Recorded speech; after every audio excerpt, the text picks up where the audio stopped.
जो मूलतः एक अनैच्छिक शारीरिक क्रिया है, तब हम योग के अगले स्तर के लिए तैयार होते हैं, जो ध्यान से शुरू होकर समाधि द्वारा मोक्ष मुक्ति तक पहुंचता है। ऐसा इसीलिए क्योंकि हम उपस्थिति के एक पहलू पर ध्यान देते हैं और अपने दिमाग को दूसरे कोलाहल से मुक्त कर देते हैं। प्राणायाम के बाद योगी अगले योग स्तर पर पहुंचता है, जो है प्रत्याहार यानी इंद्रियों का संहार। इससे मस्तिष्क की ताकत बढ़ने में मदद मिलती है। प्रत्याहार योग का अन्य उच्च स्तर है और इस समय तक योगी जिसने इस कला में महारत हासिल कर ली है, अब लंबे समय तक ध्यान में बैठ सकता है। प्रत्याहार का अभ्यास करते वक्त वह दुनिया से अलग हो जाता है। अगला स्तर होता है धारणा, उसके बाद ध्यान और अनंत समाधि। इन क्रियाओं के बीच में तकनीकी अंतर होता है और निर्भर करता है योगी के ध्यान के स्तर पर। जो योगी धारणा का अभ्यास करता है वो एक वस्तु पर लंबे समय तक ध्यान एकाग्रित करने में निपुण हो जाता है, जबकि ध्यान के समय योगी दिमाग को बाहरी वस्तुओं से अलग करके एक चिन्ह पर चित्त केंद्रित करके उस पर ध्यान करता है। योगी जो समाधि तक पहुंच चुका है, खुशी व परम आनंद की स्थिति में होता है और व्यक्तिगत चेतना को विश्वव्यापी चेतना में सम्मिलित करता है।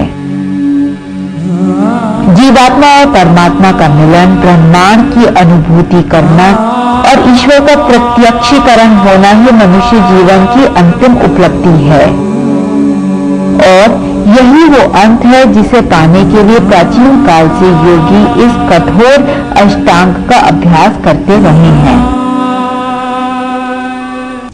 मेरे विचार से सभी 8 अंगों का पालन करने का एटलीस्ट प्रयत्न तो करना ही चाहिए।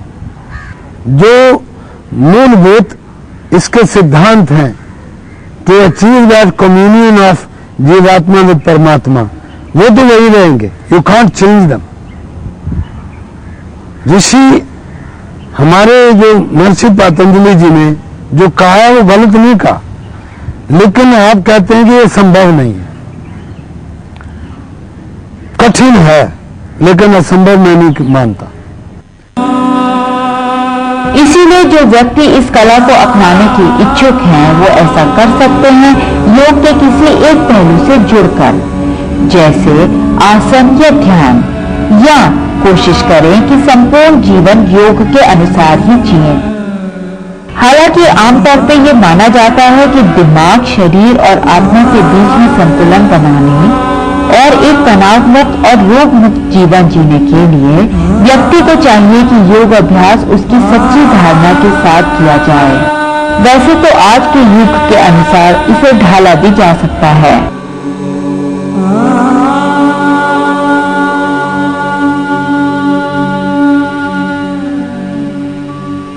तो ये थी हमारी पहली श्रृंखला योग के ऊपर।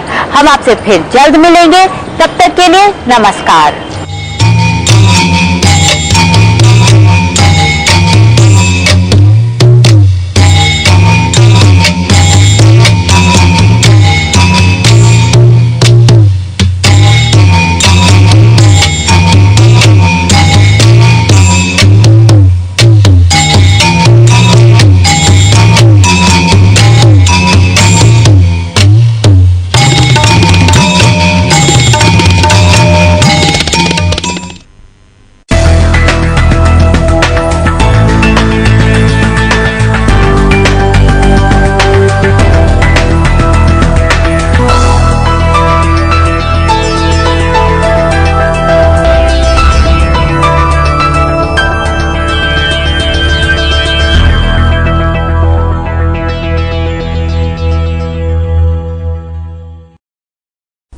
Hello and welcome to the session on SDA service.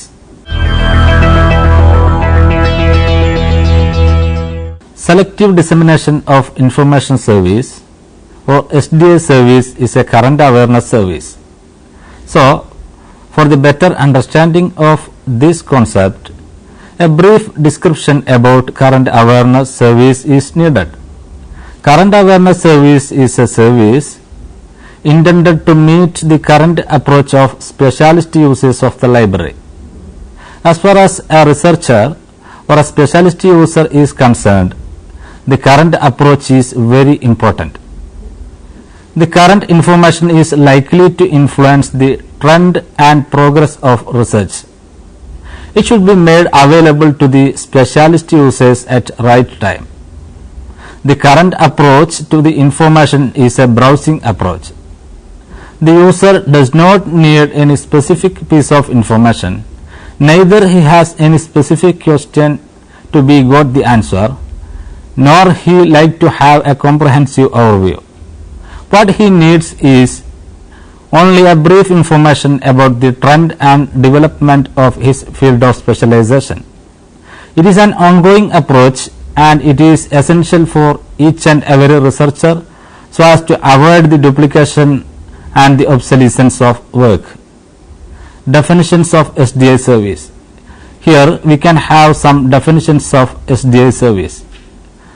Hans-Peter Lund of IBM introduced selective dissemination of information service. He defined SDA service as that service within an organization that concerns itself with machine assisted channeling or computerized channeling of new items of documents of current nascent information from whatever source to those point within the organization where the probability of successfulness in connection with current work or interest is high. Sushil Kumar defines SDA as the practice in some libraries such as special libraries whose uses are small in number to maintain reader profiles which indicate the subjects of interest to them, advanced or elementary level in which they are, and the form in which information is required. Whenever information is related to the subject of a reader's interest received in the library, he is at once informed. UNESCO defines SDA as the regular provision of scientific information to individuals or corporate users on predetermined subjects. Dr. S.R. Ranganathan defines SDA as a documentation list on specific topic anticipated to engage the attention of the members of parent body. Fidorton defines SDA as a method of providing personal current awareness information to individuals or groups. In short, it can be defined in a comprehensive sense that SDA is a type of current awareness service which under optimum conditions involves screening of documents, selecting information exactly tailored to meet the specific research needs of each user or a group of users, and supplying the information directly to each individual or group so that user can keep abreast of the latest developments in the area of his specialization. Objectives of SDA service: to keep users of system informed of new developments and trends in their respective field of specialization, to meet the specific information need by providing only relevant information without overburdening them with non-relevant and unwanted documents, to save the time and energy of scientists by screening out the irrelevant information. Need and relevance of SDA service. The conventional information system like library, the documents pertaining to a discipline are assumed to be of interest to the users in that discipline. All the activities in the library are based on this principle. Library procure, locate, classify, organize and make accessible the documents discipline wise with the assumption that they will serve the information needs of the users in that area or discipline. This has been done without ascertaining the exact information needs of that discipline. Moreover, the compartment concept, the traditional subjects are no longer exist, and research is at present a teamwork of researchers belonging to the different discipline and subjects. As a result, the newly emerged subjects are interdisciplinary in nature. The traditional method of discipline-wise classification process of documents, especially in the case of primary literature, may no longer be sufficient to meet the nascent information needs of interdisciplinary nature of the specialist community. Hence, the relevance of a highly individualized information service to keep each scientist ahead with latest developments and trends in his area of specialization, taking into consideration his individual information needs, is high, and which is called selective dissemination of information. Let us understand the characteristics of SDI service. 1. It is a current awareness service meant to keep its user abreast of the latest developments in their field of specialization. 2. It is a personalized service meant for an individual or group of individuals having identical information needs. 3. Information provided through SDI is exactly tailored to meet the specific information needs of each specialist user. 4. It is a quick service and which provides pinpointed information. 5. It is a service meant for specialists and research community. Now let us understand components of SDI service. SDI service has the following components, that is user profile, document database, matching mechanism, notification, feedback mechanism, etc. Let us have a brief description of these components. 1. User profile. The entire operation of SDI service is on the basis of the assumption that the information needs of user is different from other user. Since the SDI service is a personalized service, the subject interest of each user is found and which is to be compiled systematically. It is known as user profile or user database or user record.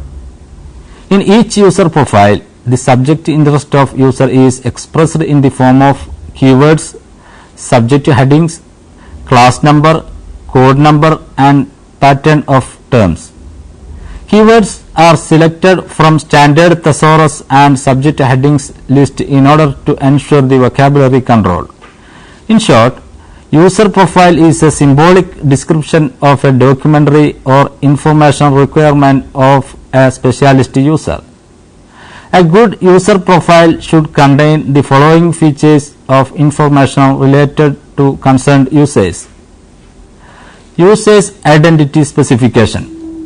In this feature, user's personal information such as name, address, contact number, email, etc. is to be included. Qualifications and experience of the user.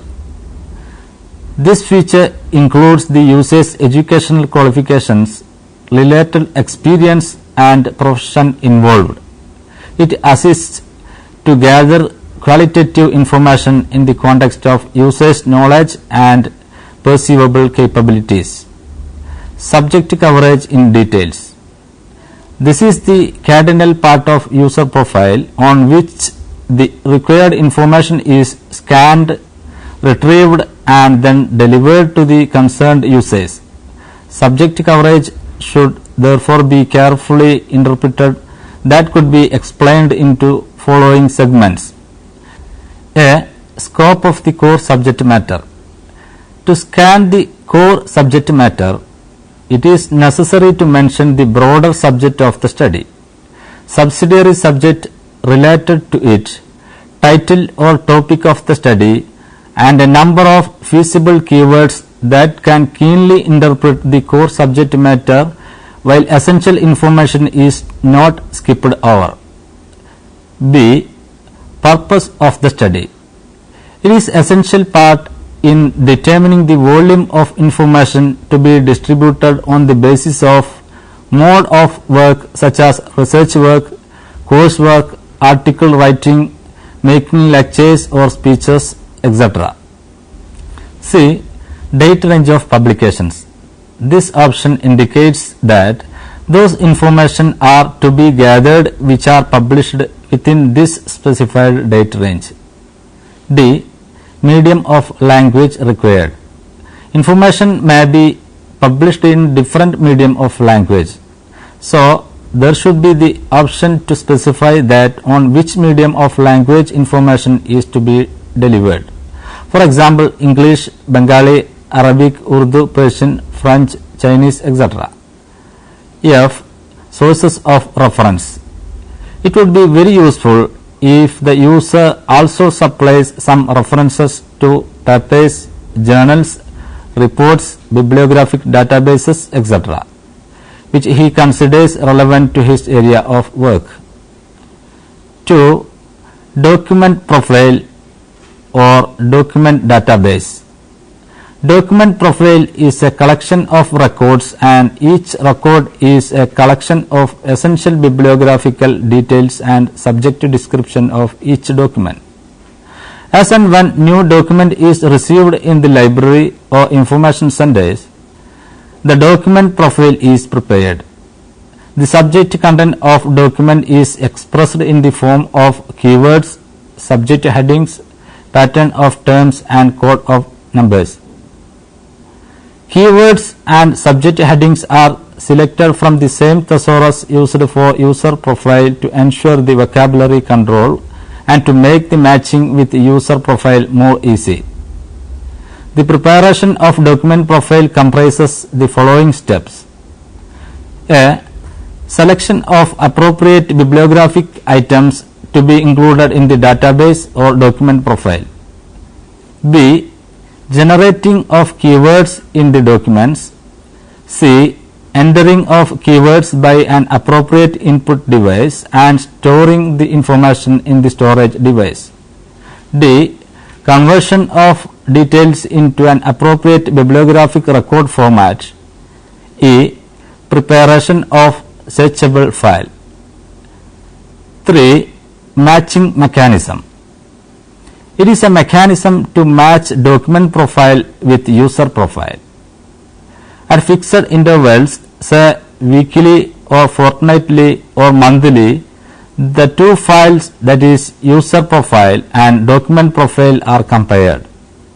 When a close match is observed, as per the instruction between any user profile and a document profile, the details of both records are noted. Even though users' interests have been represented in terms of keywords and codes, the profile will complete with the declaration of level of match. Suppose a user has given 5 keywords for his profile. It is to be found out whether a user will accept a document as relevant if a document description contains any of these keywords, or a minimum number of keywords, or a specific combination of keywords. It is not possible to make a correct combination or to set a minimum number. A continuous analysis of feedback from users is necessary to determine the best level of match. 4. User SDI system interface. An interface is a common boundary that permits useful interaction and communication. SDI system interface consists of the following 3 components. 1. SDI notifications of recent literature that match given users' interests. 2. Request to users to provide feedback on the notification sent to them. The feedback provided by the user is about the usefulness or degree of user satisfaction of the notification sent to him. 3. Intermediaries of SDI system. They are the information scientists and the workers within the organization who interact with the users and are knowledgeable about the document database and its characteristics. 5. Notification. Each individual user will receive notification from the system if any close match is observed between his profile and document record. The notification is sent to alert user that certain documents are likely to be relevant to his interest. The notification will include the bibliographic information and abstract of the document. Sometimes the notification will include the item itself or the copy of the document. It will depend the characteristic of the system and the database. 6. Response or feedback.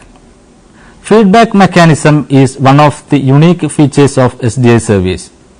According to this method, responses of each recipient on each document can be made available. The user can inform the system the satisfaction level of the received item. 7. Readjustment of profiles. Responses and feedbacks received from user is carefully analyzed, and if necessary the profiles are adjusted or level of match is altered. Since the feedback mechanism is treated as an integral part of SDA system, the modification of profile becomes a continuous work, so that even the slightest change in the interest of user will naturally reflect in his profile. How SDA service functions. Now let us examine how SDA service functions. By observing the following picture, we will get a very clear picture about functioning of SDA service.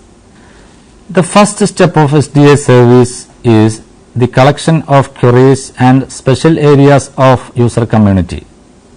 Followed by this, user profiles are prepared. The details of user profile and their preparation has been already discussed. The second step is the procuring of documents and preparation of document profile. The document profile details and preparation has been discussed in this session. The third step in the SDA service is matching of user profile and document profile. When a close match is observed as per instructions between user profile and document profile, the details of both records are noted. The fourth step is the notification of the result to users. The notification may include bibliographic details of documents, abstract and or the document itself or copy of the same. The fifth step is feedback. This is the unique feature of this mechanism. The user may not be satisfied by the receipt of the document given by the system, because the received document may not be sufficient to fulfill his needs. In this situation, he can give the feedback so as to make necessary changes in user profile. The last step in the SDA service is modification in the user profile according to the suggestions given by the user, and process continues as mentioned above. Now let us check difference between current awareness service and SDA. SDA is one of the mode of current awareness services. Even though both services are intended to meet the current approach of users, some differences are there between these two services. Current awareness service is a manual service, but SDA is a computer based service. Current awareness service is meant for a heterogeneous group of users having different information needs. In current awareness service, a user will have to go through a lot of literature until he gets his relevant document, because same documentation list is circulated among different users. But SDA service is a service in which target is an individual or a small group of individuals having identical information needs. In short, SDA is a highly personalized service. In SDA service, there is a feedback facility to inform the level of satisfaction about the document received, but in current awareness service, this facility is hardly available. Computers and SDA service. SDA is a computer-based information service and a mechanism through which the individual information user can expect to receive regular notification of new literature and data in accordance with his or her statement of interest or profile. Accelerated growth of information in the sense of forms and areas made a problem in this service. Due to the availability of abundance of information sources, the preparation of document profile becomes also difficult. In these circumstances, the online and offline databases were developed and this problem was solved. Today, there are a number of online and offline databases in various disciplines. Some of them are Chemical Abstracting Service, Institute for Scientific Information, Institute of Physics, Electronics and Control, etc. The latest information and communication technology made the SDA service more comprehensive and more speedy. Formerly, the matching between user profile and document profile and the intimation of result to its users were done in some periodical intervals such as weekly, fortnightly or monthly.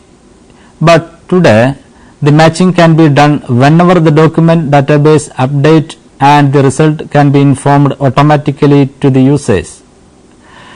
Let me summarize what we have discussed so far.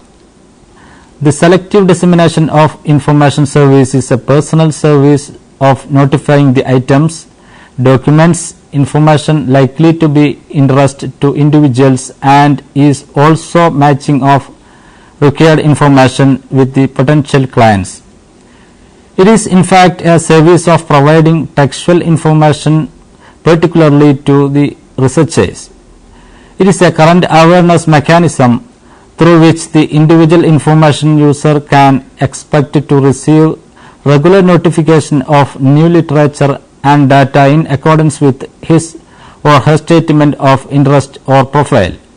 But this task becomes very difficult to perform due to accelerated growth of publications in every moment. Moreover, the exact matching of information is also difficult matter through the contemporary approaches of SDA service.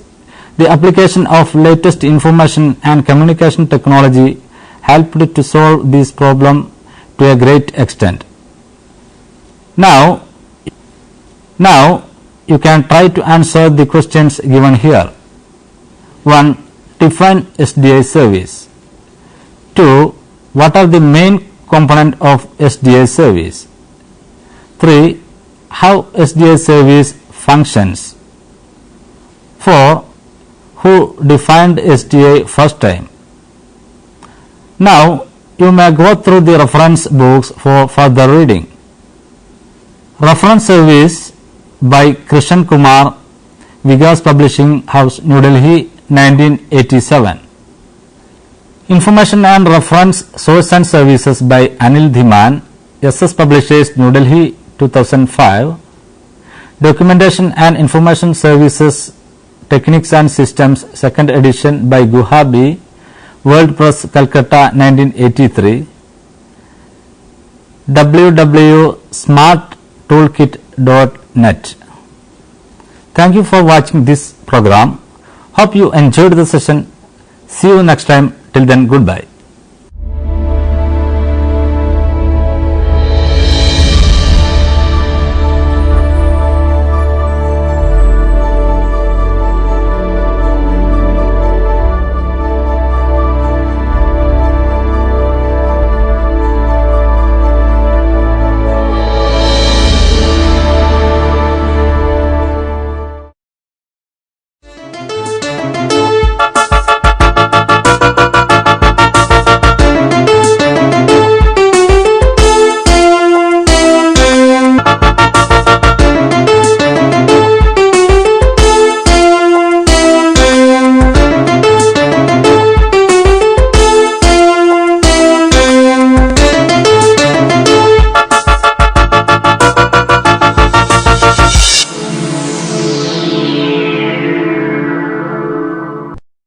Interface.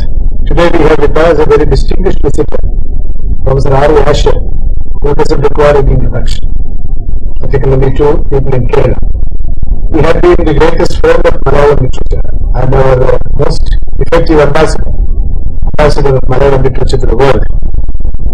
He has distinguished himself by translating Michael Muhammad Bashir as well as Padai Shivachandra.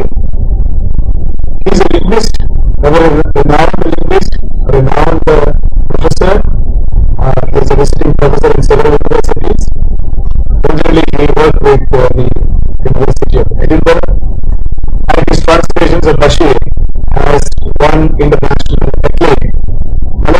according to him, that he has taken upon himself the task of introducing our major writers to literature. Professor Asher, we are happy that you spared some time to be on this interface. We also have on this program the response of Calicut University, when Malayalam language has become a classical language for Malayalam is in a state of excitement. But it all started, we should confess, with your introducing Bashir and the So before we go into the Bashir saga, your association with Bashir, probably the most sensitive hosts us to ask a few interesting questions on Bashir. Thank you. Yes, Professor Asher, now we are fortunate to receive you here. And I have one first question. You are from Edinburgh of Scotland. What is your quick response or immediate feelings regarding your comparison between the two environments and the two languages? Well, that's a very interesting question. My first impression is that there is no such facility as this one in the University of Edinburgh. Well, established for a much longer time than your university, because it was established in 1583. And this leads to a number of other differences, which some of them superficial. The first difference is one of appearance, because this is in world respects a relatively new university. You have a consistent design of buildings, of architecture, and I'm very pleased to see that it follows what one recognised immediately as the Kerala fashion. One could not be in any other part of India, let alone part of the world.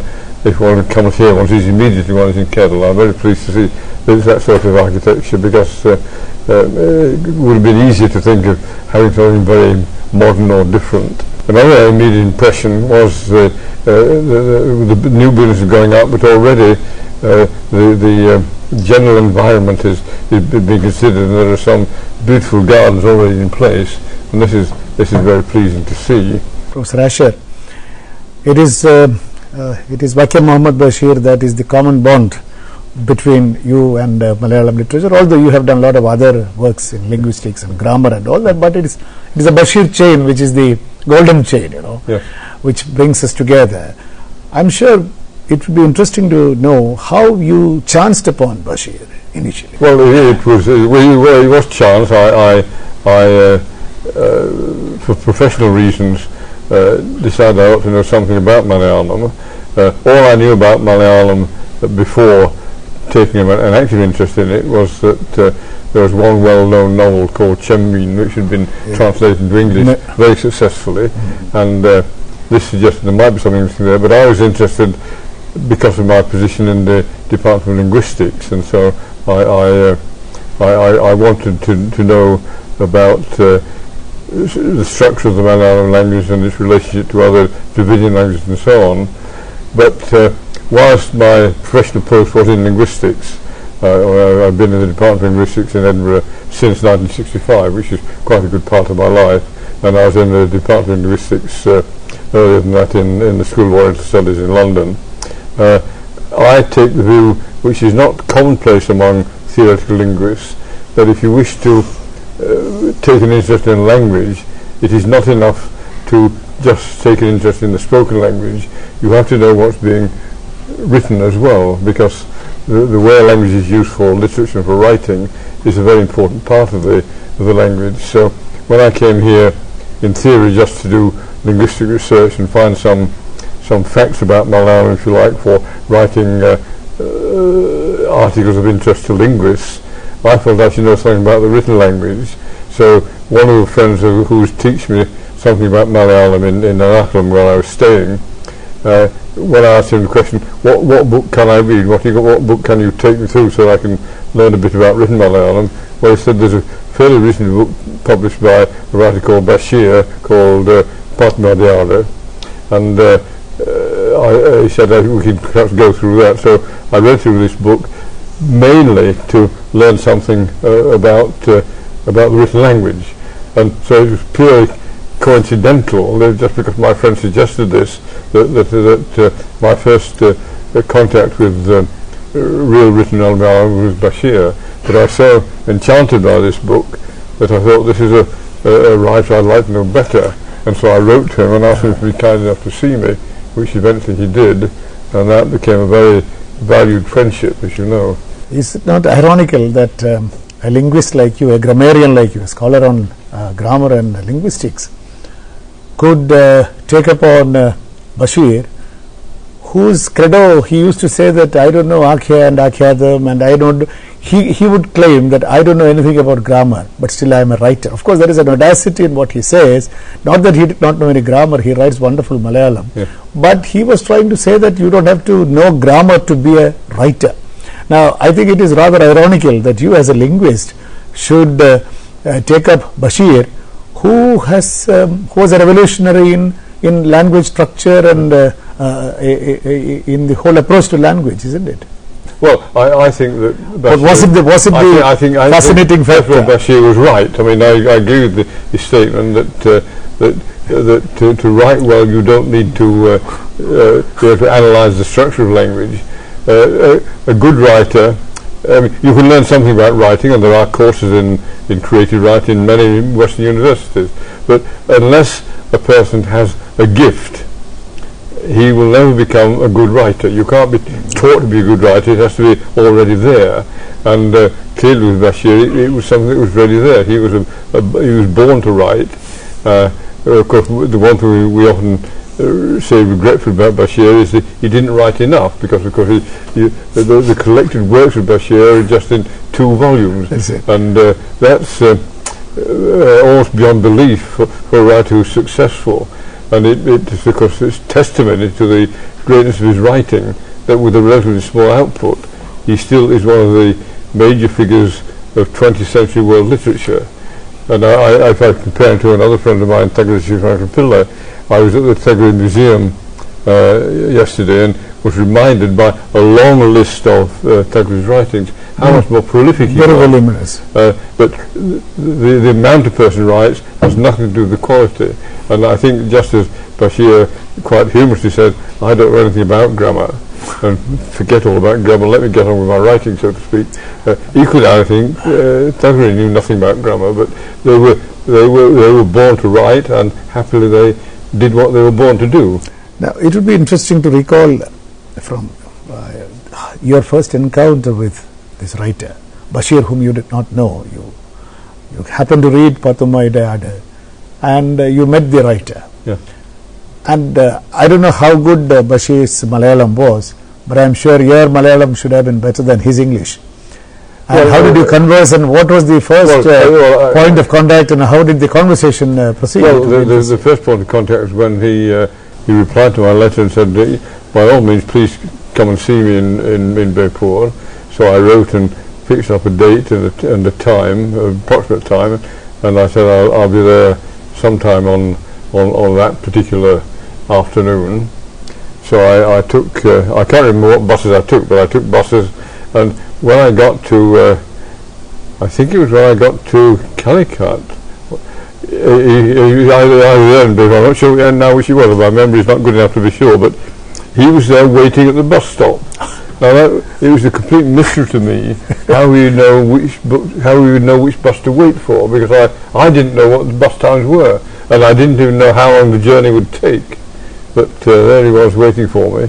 So it took me there and introduced me to his wife. I think Shahina was already born, so he had this very young daughter, and we sat down to a meal of biryani, which was very enjoyable. If I may, because this was very early in my days of contact with Malayalam, there was no question of speaking Malayalam.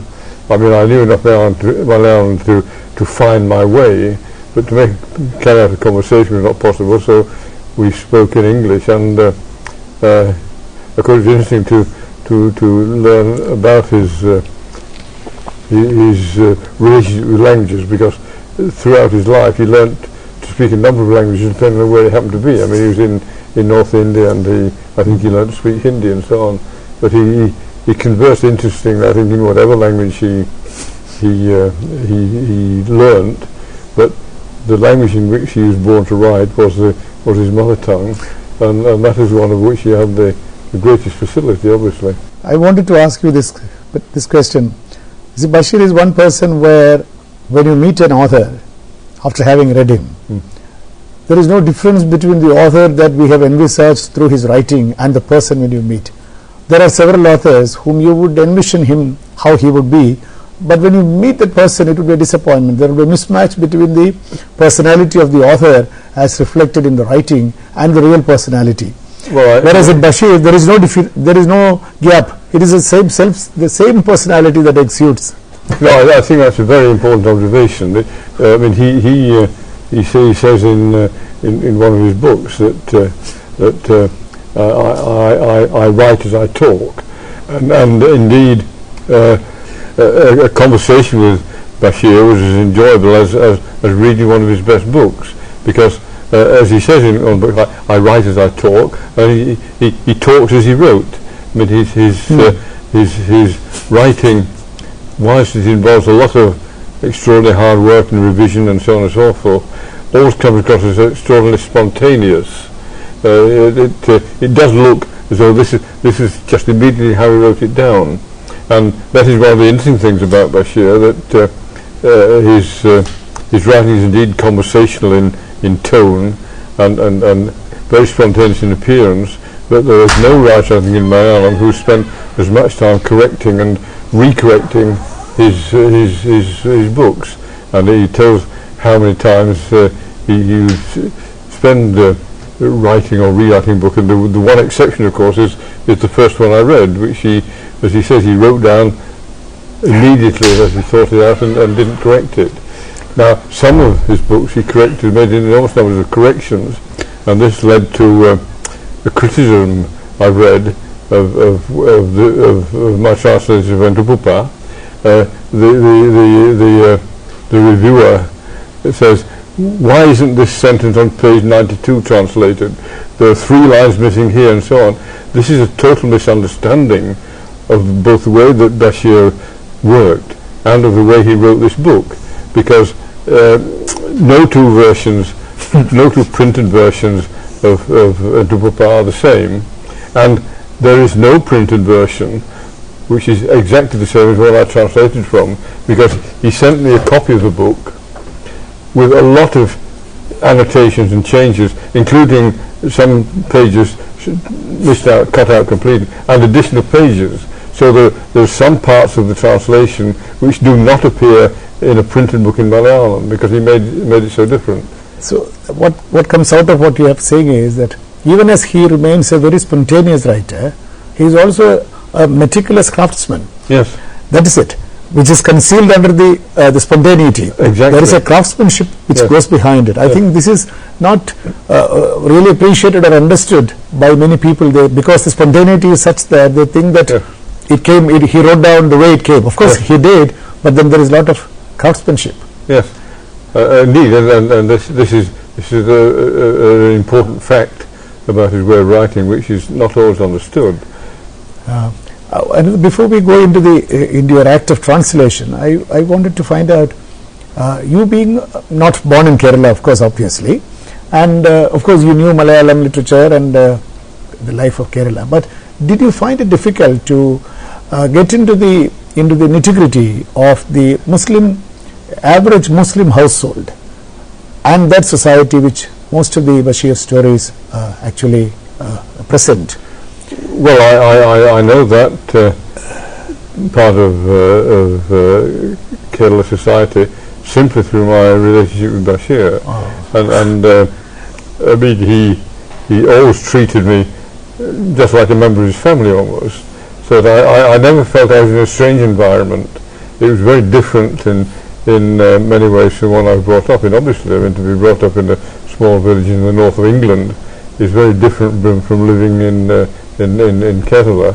But although there are lots of differences, the nature of human relationships is the same, and it's this shared feature that one cotton on to. And again, the same with Milton Thackeray. He lived in a different part of the world, and there were many superficial differences. When did you actually make the decision that okay, I should translate this author? Of course, you read Patu My Dad, you met the author, you are fascinated by the author. No doubt, he is a fascinating personality. Anybody has to fall in love with him, no doubt about it. I also knew him personally. A wonderful person, wonderful human being. You cannot forget. But then, when did you make this decision? Okay, this writer deserves to be translated. Well, I felt that very consciously when I read my first two books in Malayalam, that both of these writers were worth translating. Of course, Thackeray had been proved about Thackeray because his Chammin was one of the books in the UNESCO series of representative works of modern languages. But it seemed to me that it would be interesting to translate them, and I'm not sure whether I made the suggestion first or whether the authors did, but quite early on in my relationship with both Bashir and Thackeray, we discussed my doing some translations and getting them published. And indeed, one thing that Thackeray specifically asked me to do, but he also asked me many years before he wrote it if I would someday translate Khayyal. And as you know, this book was written in a relatively short space of time, but the time it took for it to be created in the author's mind was much longer. I mean, he was talking about it for years. Generation, yeah. I mean, I first met him in 1964, and he was talking about it then, but the book was not published until I think the 1980s. Between these two authors, of course, we will come to the translation in a minute, but these two personalities are quite different, but at the same time quite alike in some ways. I mean, I think your comparison or your assessment of the personalities of these two authors whom you have worked with should be interesting. The personalities of these authors, two authors, and how they work. You said already that Thackeray is more of he is more cerebral, if I may say so. He has he knows what he is doing and what ought to be done. Bashir, of course, also knew, but then there is a very simplistic or simplicity in his approach to whole life, or rather a philosophical detachment. Well, yes. Well, I think this is true, and of course, what this shows is that you can't really define what it takes to be a great writer, because if you compare any two successful writers, you'll find more differences than similarities. Absolutely. And it really comes down to the fact that if one has an inborn talent, then I would say one has a duty to use it, and these two have used that talent they were born with. Now, coming to this translation of Bashir, it has been, everybody knows that translating Bashir is perhaps the biggest challenge any translator in the world could face, because he used to improvise so much. He used to take liberties with language like a true writer ought to. I think Shakespeare is one writer who has taken maximum liberties with language. That is true. Now, Bashir, to a great extent, has taken considerable liberties with language and with substantial success. The effects that he has produced. Were you not intimidated by these, his vocabulary, the way he uses his language, and how did you overcome it? And I also understand that you are also a conscious editor, in the sense you improve your own translation by giving footnotes. Sometimes you try to find an equivalent, then you delete it. Subsequently you use the original and give a footnote, because this is a constant worry of the translator. Have I done justice to the original? Well, yes. I think that would be an interesting... there are particularly difficulties of this sort, again, where it's like translating between two different cultures, and I take the view that as far as possible, if you're translating creative literature, particularly prose fiction, then you want as few footnotes as possible. The work should read like an original composition in the language of translation, and this means you have to you can't afford to take the word for word literal translation approach, because that doesn't work. You fail to have the impact on the reader of the translation that the original had on the readers of the original. And I think one must strike to get what a successful translator friend of mine who taught me a lot as an undergraduate, you have to go for getting the equivalent effect on the people who read the translation that you believe was felt by the readers of the original. And this means you have to take certain liberties. And of course there are certain things in Bashir which there's some particularly well-known parts of his writing where you can't do a simple, straightforward translation. And I think the most difficult one that I can recall is the final chapter of Andupapa, where you have Kuyana. There is no English translation of this word which has the word elephant in it. No, British climate cannot. If elephant is not there, the whole point of the chapter is lost. The punch goes. Yes, and I remember again another review said there is of course difficulty here, but the translator should not have invented a name for this insect. But he gave no other alternative solution. Because and I hit on the best solution I can do. I invented a name which included the word elephant, and so this little insect got a false name. But the idea was to make the point of this chapter apparent, because if you don't get elephant in the translation of this word for the insect, then the whole narration goes. The whole chapter makes no sense at all.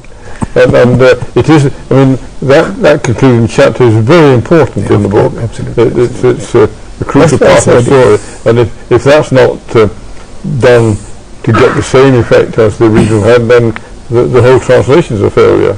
How was it received among your peers and the English readers? Well, I mean, the people I know who read it have enjoyed it very much. The reviews, I think, were actually universally favourable. So I think that it can be said to have been well received. My only regret is because it was published by a university press, it didn't get as wide a distribution as I think it deserved, because university presses, they publish books on academic subjects. Yeah. Not for commercial success. My particular field of linguistics and so on, for academic readers, and they didn't know how to market a book which was for a more general market, so they didn't sell as many copies as they should, but the copies they sold were well received by both readers and by reviewers. But still we should be grateful to University of Edinburgh for finally publishing this. Oh yes, indeed. Because that gives a kind of prestigious seal of prestige on yes, and the interesting thing was that the decision to publish was a very ready decision. They didn't think about it a lot or wonder whether they ought to do it to please me or something. The report recommended immediate publication, and noted, in spite of the fact that it is not the sort of book the University Press generally publishes, they should publish it. And that's what I said. Yes. One should be grateful to the university for having agreed to this publication. Don't you think that we should make some conscious efforts to sort of bring in more Malayalam literature into mainstream world literature, into English, into German, into French, by even roping in private publishers, very successful and very prestigious private publishers, because you keep on rightly saying that Malayalam literature is a very vital, very literature with a lot of vitality, with a lot of vigor and life, and it ought to be known better in world literature. So I think that is what your pioneering work inspires us to go ahead and find more authors to be published in other languages. Well, that's my own ambition, because it seems to me quite undesirable that people are restricted in their knowledge of what's going on in the world. It's accepted that if you're a British person interested in literature, and you read works of literature in English, you would want to know what's going on in France and Germany. But now, not, if it's worthwhile knowing what's going on in France and Germany, it's worthwhile knowing what's going on in Japan or South Asia or whatever, and there should be more. But thanks to Spanish language, there is a lot of interest in Latin American literature. Yes. But because we speak a different language, yes, that kind of connectivity is lost. One last hypothetical question. Hypothetical questions are not good, but still, given an opportunity, which author would you take from Kerala to translate one more work? Whether will you do another of Bashir, or will you pick up another author from Kerala? Well, I have an idea to publish a selection of Bashir stories, other than the ones I've translated, because there are a lot of his much shorter stories which are publishing. Well, that's one thing I hope to live long enough to do. But also, although there has been an English translation published in India, I would like to do what Teddy asked me to do. I'd like to translate Khair. So again, if I live long enough beyond my present projects, that is the next major thing I hope to take on. That's very interesting, and I think in Kerala we remember you all the time in all major literary discussions. The contribution that you have made in furthering the cause of Malayalam literature is very fondly, very gratefully remembered, and I thank you for joining this show and sharing your thoughts with us. Thank you. Thank you for asking me. It's a great pleasure to be here. So thank you both.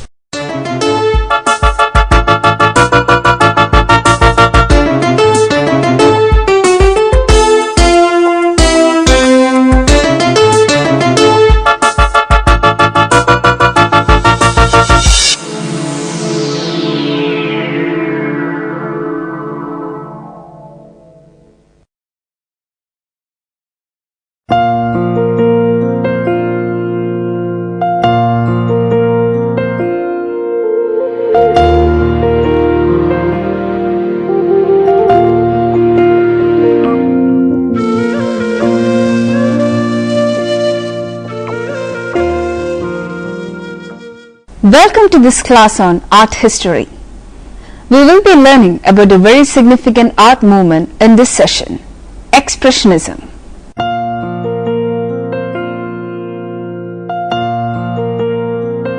Expressionism originated as a term used to denote the use of distortion and exaggeration for emotional effect, which first surfaced in the art literature of the early 20th century.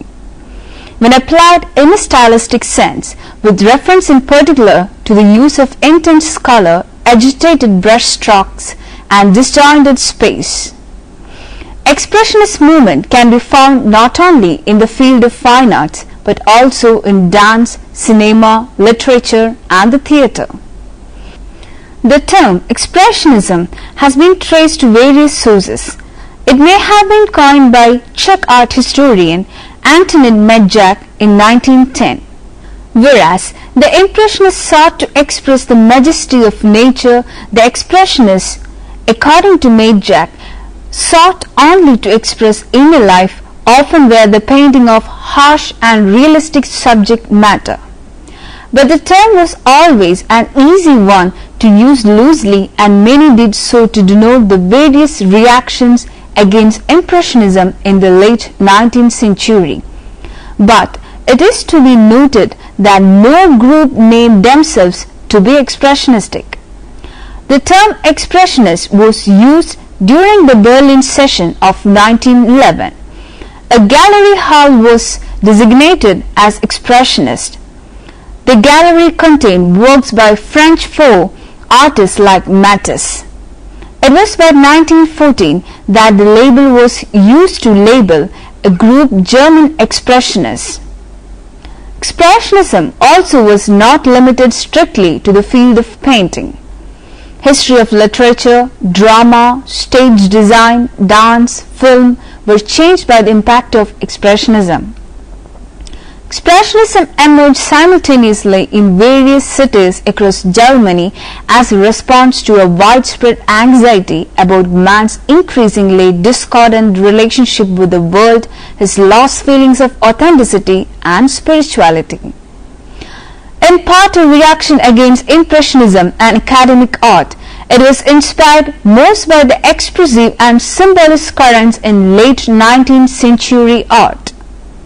Works of Vincent van Gogh, the Norwegian symbolist Edvard Munch, and Belgian painter James Emmrc proved particularly influential on the Expressionists and encouraged them to distort forms and employ strong colors to convey a variety of anxieties and yearnings. The classic phase of the movement lasted from approximately 1905 to 1920 and spread across Europe. Its influence would be felt throughout the century, not only in German art but also in many movements like the American abstract expressionism. It was also important for the development of neo-expressionism in 1980s. There are two major groups in German expressionism: the Bruch, the Bridge in the city of Dresden, and the Blau Reiter, the Blue Knight in Munich. German expressionism also included pioneering efforts like the Weimar School and later developments like the New Objectivity group. The Bruch, the Bridge group, was formed in 1905 and in 1913 it was dissolved. The group of 4 German artists led by Ernst Ludwig Kitchener were members of this group. This is considered to be the founding organization for the German Expressionist movement. Along with Fritz Blale, Carl Schmidt-Rottluff and Erich Hegel, Kirchner established Die Brücke as a youth-oriented art movement that would challenge the traditional academic styles of fine art, which by that point included Impressionism and Post-Impressionism. The group published their manifesto in 1906. It was carved on wood. In September and October 1906, the first group exhibition was held, focused on the female nude. Emil Nold and Max Pechstein joined the group in the same year. Otto Müller during 1874 to 1930 joined the group in 1910. The woodcut as an artistic medium would go on to become very popular with the group, whose inclination to strong expression was well served by the stark, crude forms that the wood. The artists of the Bridge group concentrated on imitating the styles originally practiced by the art communities of the Middle Ages. The Nazarene group, who preceded the Bruch, were also using woodcut to illustrate their biblical works. The Bridge dominated the art scene through paintings that depicting social differentiation of classes, wealth, German nightlife, and the chaos that reigned in their cities. Other contemporary painters like Paulo Mordson Becker and Christian Rolfs subscribed to the theory that their art should be as simplistic and down to earth as possible. They consciously omitted any demonstrations of personal emotions, but their works show expressionistic vitality. Cathay Kollwitz is another example. Rolfs was over 50 years old when he started to paint in expressionist style. His works were confiscated by the Nazis as degenerate art and was forbidden to paint. In 1911, that a group of young artists formed Der Blau Reiter, the Blue Rider in Munich. The name came from Vasily Kandinsky's Der Blau Reiter painting of 1903. Among their members were Kandinsky, Franz Marc, Paul Klee, Franz Marc and Auguste Mack. The group's formation was sparked by the rejection of the Kandinsky oil painting The Last Judgment during 1910 from a local exhibition. The painting contained swirling abstract forms and apocalyptic suggestions and was deemed too obscene for public display. Although Der Blaue Reiter never published a manifesto, its members were united by their high regard for medieval and primitivist art forms as well as their love of Cubism and Fauvism. The group also included Alexei Jawlensky, Marianne von Werfkin and Vladimir von Berechtsev. At the outbreak of World War I in 1940, Franz Marc and Auguste Mack were drafted into German military service and were killed soon after. The Russian members of the group, Kandinsky, Alex J. von Jawlensky and others were all forced to return home. Der Blaue Reiter immediately dissolved. Der Blaue Reiter group was also significant in lending a mystical and spiritual cast to Expressionism. This was important in shaping the work of Franz Marc and Alex J. von Jawlensky and led to the development of pure abstraction by Vasily Kandinsky. August Mack was an important member for Der Blaue Reiter and later became the leader of another group, the Rhenish Expressionists in Bonn. The Rhenish Expressionists maintained that their thought and ideas were best portrayed through the use of form only. The only actual link between the individuals of the Rhenish camp were their choices of the subject matter and their philosophy. Following the Great War, they truly believed that all people had become merely a collective group of individuals who fell to the mercy of their society and its politics. Painters such as George Grosz and Otto Dix developed a more socially critical expressionism and realism known as Neo-Socialist. The New Objectivity. The New Objectivity painters were more socially centered and were critical of the political institutions like the military. There was also a group of Austrian expressionists. Gustav Klimt was the leader of a group called the Vienna Session, which sought to separate itself from the naturalist movement which is popular in the early 20th century Austria. His work is difficult to categorize but is often associated with the Symbolist and Art Nouveau, but it also has some ties to Expressionism. Oskar Kokoschka and Egon Schiele developed their own expressionist style. Because the term Expressionism is wide in its meaning, Georges Rolt, the French artist sometimes described as an expressionist, may have influenced the Germans rather than the other way around. He learned this vivid use of color and distortion of form from Fauvism, and unlike his German expressionist counterparts, however, Rolt expressed an affinity for his impressionist predecessors, particularly for the work of Degas. He is well known for his devotion to religious subjects and particularly for his many depictions of the crucifixion rendered in rich color and heavy layers of paint. Another painter who was termed expressionist is Zotin. Munch was a Norwegian painter and printmaker whose intensely psychological and emotional themes was a major influence on the development of German Expressionism. In the early 20th century, his painting, The Scream, is regarded as an icon of the existential anguish of the post-industrial modern age. Munch tended to focus on intense emotions such as those expressed in puberty, which presents the fearful period of a girl's life as she faces the uncomfortable transition of becoming a woman. Der Sturm, German, The Storm, was a magazine covering the Expressionism movement founded in Berlin in 1910 by Howard Walden. It was published weekly until 1914 and became a quarterly in 1924 and stopped publication in 1932. This magazine played a crucial role in the development of German Expressionism. Poems and other texts of French and German expressionists were published in this magazine. To celebrate its 100th edition in 1912, a gallery, Galerie der Sturm, was started by Walden.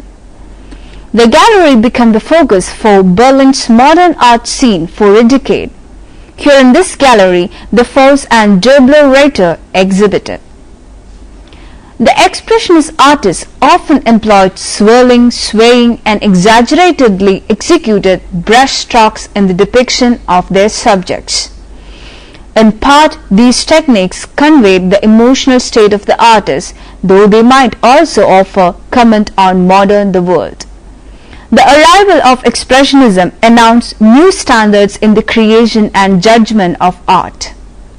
Art was now meant to well up from within the artist rather than deriving from a depiction of the visual world, and the character of the artist's feelings became the standard for assessing the quality of a work of art rather than the composition of forms. When it came to philosophies and ideology, these expressionists shared identical views.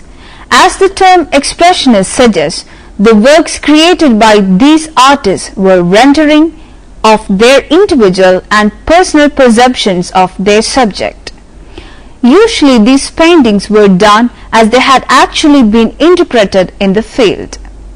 The use of unaltered nudes as well as a variety of other people portrayed in natural surroundings now yet tainted by the industrialization of Germany. The Die Brücke, while expressionists in theory, actually had foregone the use of broad lines and multiple layers of strong colors and instead applied their many layers of personally mixed colors. Oftentimes, these hues were thinned by petroleum in order to achieve a smoother application and to allow more freedom in their techniques. These artists were less concerned with the speed and spontaneity associated with Expressionism than they were of creating works of art that would challenge and undermine the accepted taste. Thanks to the Die Brücke and the revival of printmaking and the Dresden group's ambition with lithography, artists are able to reproduce their renderings at a remarkable rate, and a more cost-effective method is allowing their works to be enjoyed by many more people.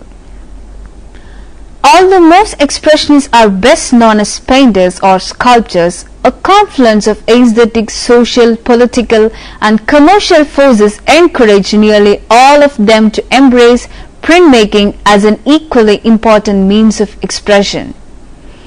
Printmaking, including woodcut, intaglio, and lithography, helped expressionists advance many important goals, including pioneering formal innovations, broadly disseminating their images and ideas, and promoting or criticizing social and political causes. While the woodcut, with its jagged, gorgeous, and bold, flattened, primitive aesthetic, became the preeminent expressionist medium, the expressionists also revitalized etching and lithography to alternately vibrant and stark effect.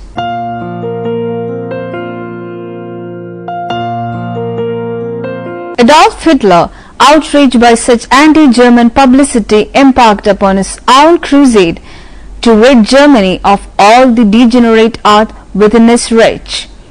This attempt to censor the openly disgruntled expressionists led to many of them fleeing to the United States. It was here that they were warmly welcomed, and almost immediately a great deal of the German art was assembled in the major cities of New York, St. Louis, and Chicago, where they found a home in American museums. Regardless of the attacks launched against Expressionism in 1923, regardless of France's refusal to acknowledge the achievements of the German artists, and in spite of Hitler's crusade to rid the rage of these degenerates, the contribution of German Expressionism upon the art world cannot be discredited. After World War I, although Expressionism continued to inspire many more artists throughout Germany, the movement began to lose impetus and fragment. Already by 1918, the Dada Manifesto could claim that Expressionism no longer has anything to do with the efforts made by active people. But its ethos would have a vivid afterlife. It was crucial in the early formation of artists as different as Otto Dix and Paul Klee. And in the 1920s, it continued to inspire ambitious forays into abstraction, Kandinsky continued to create completely non-objective paintings and watercolors that emphasize color balance and archetypal forms rather than anything remotely representational or figurative. In America, expressionism is seen in two modes. In the social realist painters like Ben Shaw and later in abstract expressionism group. Abstract expressionism was somewhat similar to the theories proposed by Kandinsky. Expressionism had its great impact in Germany and it continued to shape its art for decades afterwards. The emergence of George Baselitz in the 1960s and later Anselm Kiefer signaled an important and influential revival of the style, which would culminate in a global neo-expressionist movement in the 1980s. But the original movement also found adherents in Russia, Belgium, Austria, France, Norway, the Netherlands and the United States. Its ideas about expression, spirituality, primitivism and the value of abstract art would also be hugely influential on an array of unrelated movements, including abstract expressionism. The expressionist metaphysical outlook and their instinctive discomfort with the modern world impelled them to antagonistic attitudes which would be characteristic of various avant-gardes throughout the century. Because expressionism, especially German expressionism, was not limited to painting, we were encouraged to watch expressionistic films. Films like The Cabinet of Dr. Caligari during 1920 are significant by their expressionist spirit. The film was directed by Robert Wayne. Sets and scene artwork of expressionist films often reveal buildings of sharp angles, great heights, and crowded environments such as the frequently shown in German expressionist paintings. More than any other movement, expressionism affected the Indian art scene from the very beginning. We can see that the mural work of Binod Bihari Mukherjee at Shantiniketan, the Hindi saints, show influences of expressionism. Ramkinger Baig was also expressionistic in his approach to art. The progressive group of painters of India, formed in 1947, is a prime example of expressionism. The first published manifesto, even politically biased towards radical expressionism. Though the members of the group had to change their views in their second published manifesto, their language remained expressionistic. The Baroda painters of 1980s were also expressionistic in their approach. Their radical political attitude was also in par with the political attitude of German expressionists. The Kerala art from 1980s also was under the influence of expressionism till 1990s.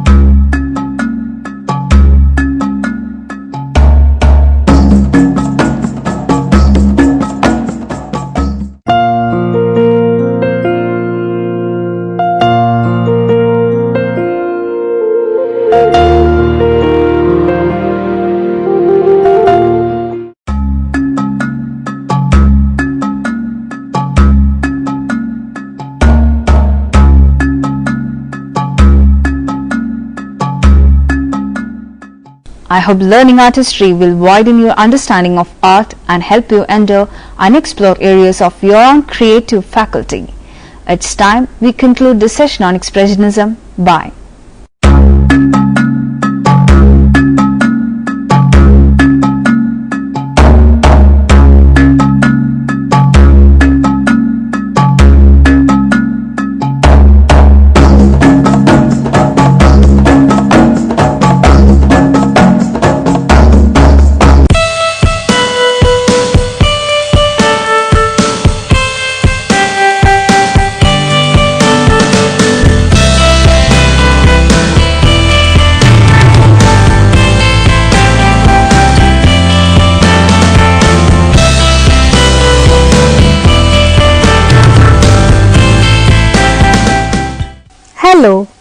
and welcome to a new session. Today we are going to have a discussion on the concept of aptitude.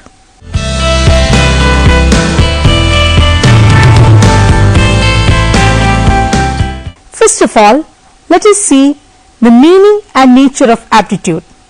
It is an observable fact that people differ from one another and within themselves in their performance in one or the other field of human activity, such as leadership, music, art, mechanical work, teaching, etc.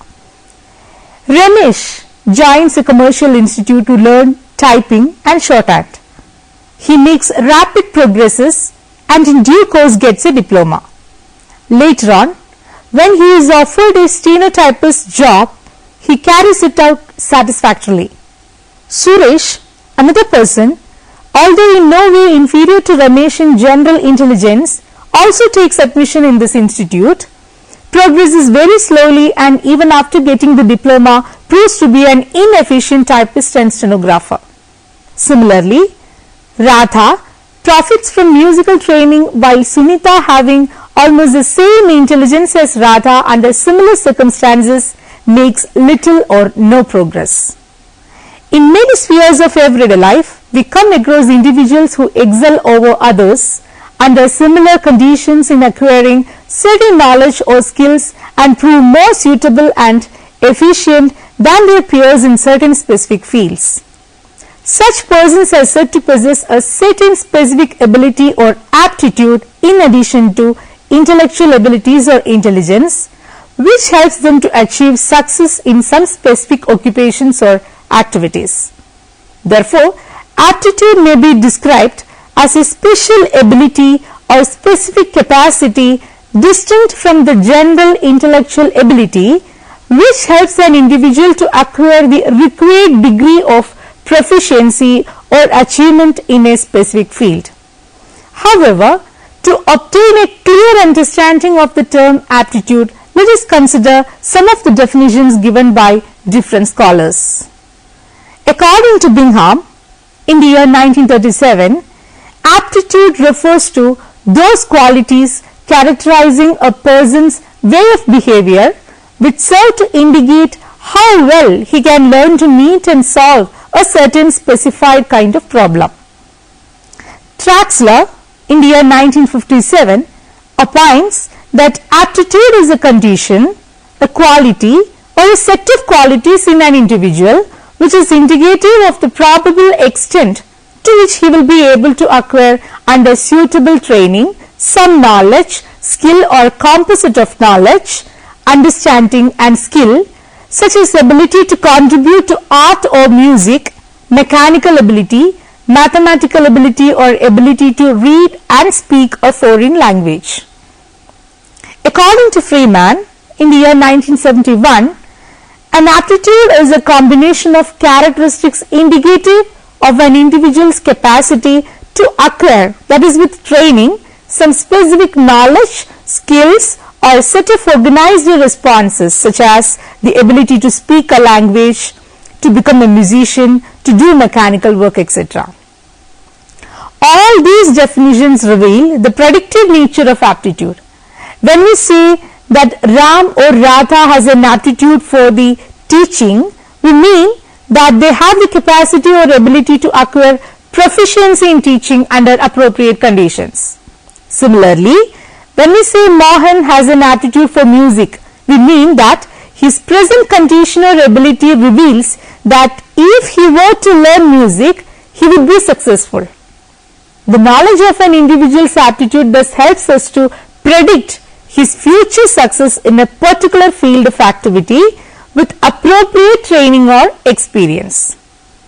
Like so many other personality traits or characteristics, it is difficult to say whether a particular aptitude is an absolute product of heredity or environment.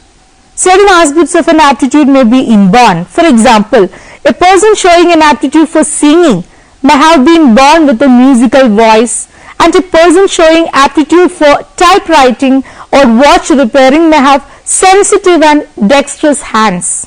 But this is one side of the picture. It is also equally possible that the musical person's aptitude may be the result of his living in the company of a good musicians, or the typist's aptitude may be the creation of his father or mother who also happens to be typists. So it is safer to conclude, therefore, that the aptitude of an individual at a particular moment is in all probability depends upon both heredity and environment. Now we shift our focus into the relation among aptitude, ability and achievement. Aptitude and present ability do not mean the same thing. A person may have no present ability to drive a car, but may have an aptitude for driving, which means that his chances of being a successful driver are good provided that he receives the proper training. Thus, while aptitude has a future reference and tries to predict the degree of attainment or success of an individual in an area or activity after adequate training, ability concerns itself only with the present condition, the potentiality or capability which one possesses at the present moment regardless of the past, and does not try to make any assessment of one's future success or failure. Contrary to the predictive nature of aptitude and the contemporary nature of ability, achievement is past oriented, reflects on the past and indicates what an individual has learned or acquired in a particular field. It does not follow, however, that we can forecast an individual's future accomplishment in any area of activity with the help of aptitude measurement. Aptitude tests in all their forms measure only the present ability or capacity of an individual on which a prediction of his future attainment may be based. Next, we will shift our focus into aptitude and intelligence. The existing intelligence tests gauge the general mental ability of an individual, while aptitude tests, as we have seen, are concerned with specific abilities.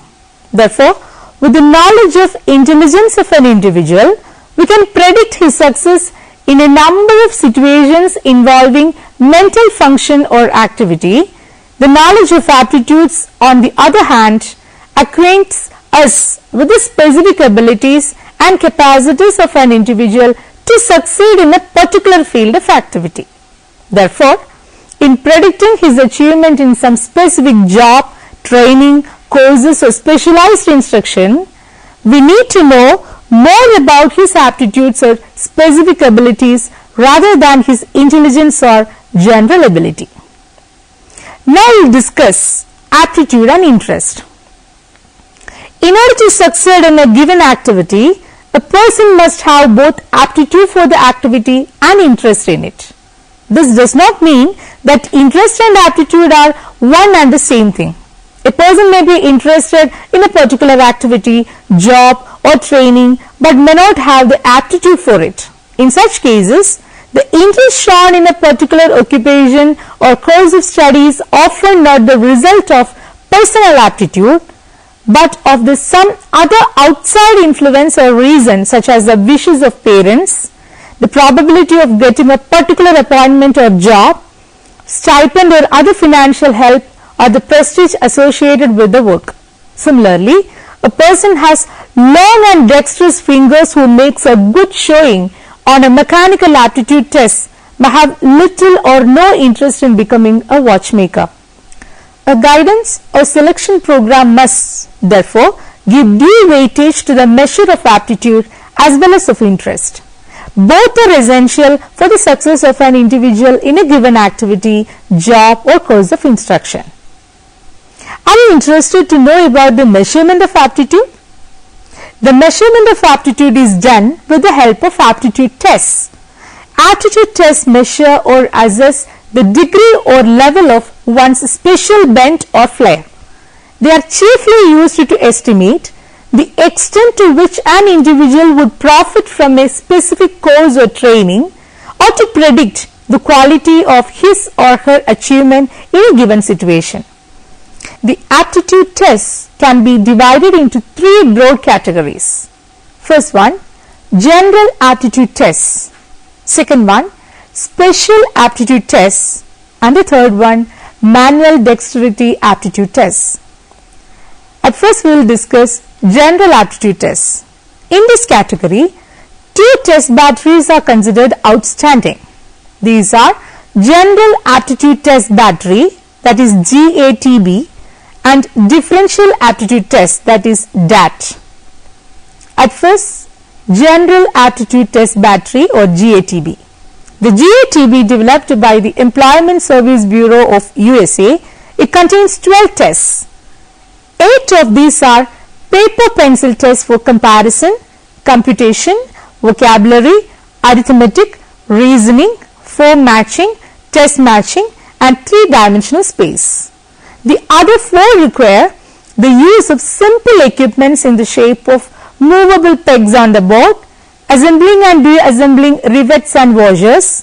From the scores obtained by the subject, the tester is able to draw inference about the aptitude factors, namely general reasoning ability, that is G, verbal aptitude, that is V, numerical aptitude, that is N, spatial aptitude, S, clerical perception, Q, motor coordination, that is K, finger dexterity, F, and manual dexterity, that is M.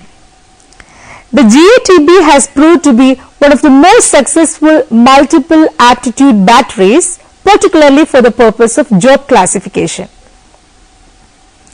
The next is Differential Aptitude Test, that is DAT. The DAT, developed by the Psychological Corporation of USA, contains 8 tests designed to measure 8 abilities, which are verbal reasoning, VR, numerical ability, NA, abstract reasoning, AR, space relations, SR, mechanical reasoning, MR, clerical speed and accuracy, that is CSA, language usage spelling, that is LUS, and the 8th one, language usage grammar, that is LUG. Of the 8, verbal reasoning, numerical ability, abstract reasoning, and space relations are aptitude in the strict sense of the term. But other abilities such as mechanical reasoning and clerical speed and accuracy are factorially less pure because they are probably combinations of several factors but can be treated as aptitude. The language usage spelling and language usage grammar are tests more of achievement than of aptitudes. However, the authors included them in the test because of this kind of achievement is indicative of success in a great number of academic and occupational activities. The DAT has proved very successful in predicting academic success and has been found especially useful for providing educational and vocational guidance to secondary school children. Of the 2 test batteries, the GATB is more work oriented and less school oriented in its total coverage than the DAT. Next is Special Aptitude Tests. There are a number of standardized tests to measure the special abilities of individuals. Some of them are described here. Mechanical Aptitude Tests. What is a mechanical aptitude test? It covers a number of factors such as the perceptual speed, mechanical reasoning, and mechanical information. Mechanical aptitude tests are of 2 kinds. They are performance test and paper and pencil tests. In the performance test, the candidate has to manipulate and assemble mechanical objects. In the paper and pencil test, knowledge about parts of machines, mechanical relationship, etc. is tested. The second one is clerical aptitude tests. Minnesota clerical tests are used to measure accuracy and speed in clerical work. This has 2 parts. Part 1 contains 200 pairs of numbers, each containing 3 to 12 digits. If the numbers in a pair are identical, the subject places a check mark between them. The task is similar in the second subtest. Instead of numbers, here we have proper names. The tests are of 8 and 7 minutes duration respectively. This can be used for selecting clerks, In the general clerical tests, 9 dimensions are grouped so as to yield clerical, numerical and verbal subscores as well as total scores. It measures speed and accuracy also. The third one is aesthetic aptitude test. There are 2 well-known tests to measure aesthetic aptitude: the Mayer Art Judgment Test and the McAdorit Art Test. Of these, only the Mayer Art Judgment Test is in use on account of its practical significance. It consists of 100 pairs of pictures, that is, painting and drawings of recognized merits. In each pair, one is the simple reproduction of the original work, whereas in the other, certain alterations are made with the intention of making it less pleasing to eyes. The examiner is required to select from each pair the one that is more pleasing, more artistic and more beautiful. In this way, the aesthetic sense or the sense of beauty of the individual is tested. Musical aptitude tests. The most important test in this field is the seashore measures of musical talent. This consists of 6 sub-tests covering pitch, loudness, rhythm, time, timbre and tonal memory. The stimuli are reproduced on phonograph records for group administration and conformity of presentation. Each item consists of paired tones or tonal sequences. The tests are applicable from 5th grade to adult level. The next category is manual dexterity aptitude tests. Manual dexterity as a special aptitude has been considered as different from mechanical aptitude. Mechanical aptitude consists of perceptual speed and mechanical reasoning, whereas the aptitude for manual dexterity includes manipulation, wrist and finger or arm and hands coordination and steadiness. Important tests in this category are described here. First one, Minnesota Manual Dexterity Test. This test requires the examiner to remove and replace 60 identical discs in a foam board which has 4 rows in identical holes with 15 holes in each row.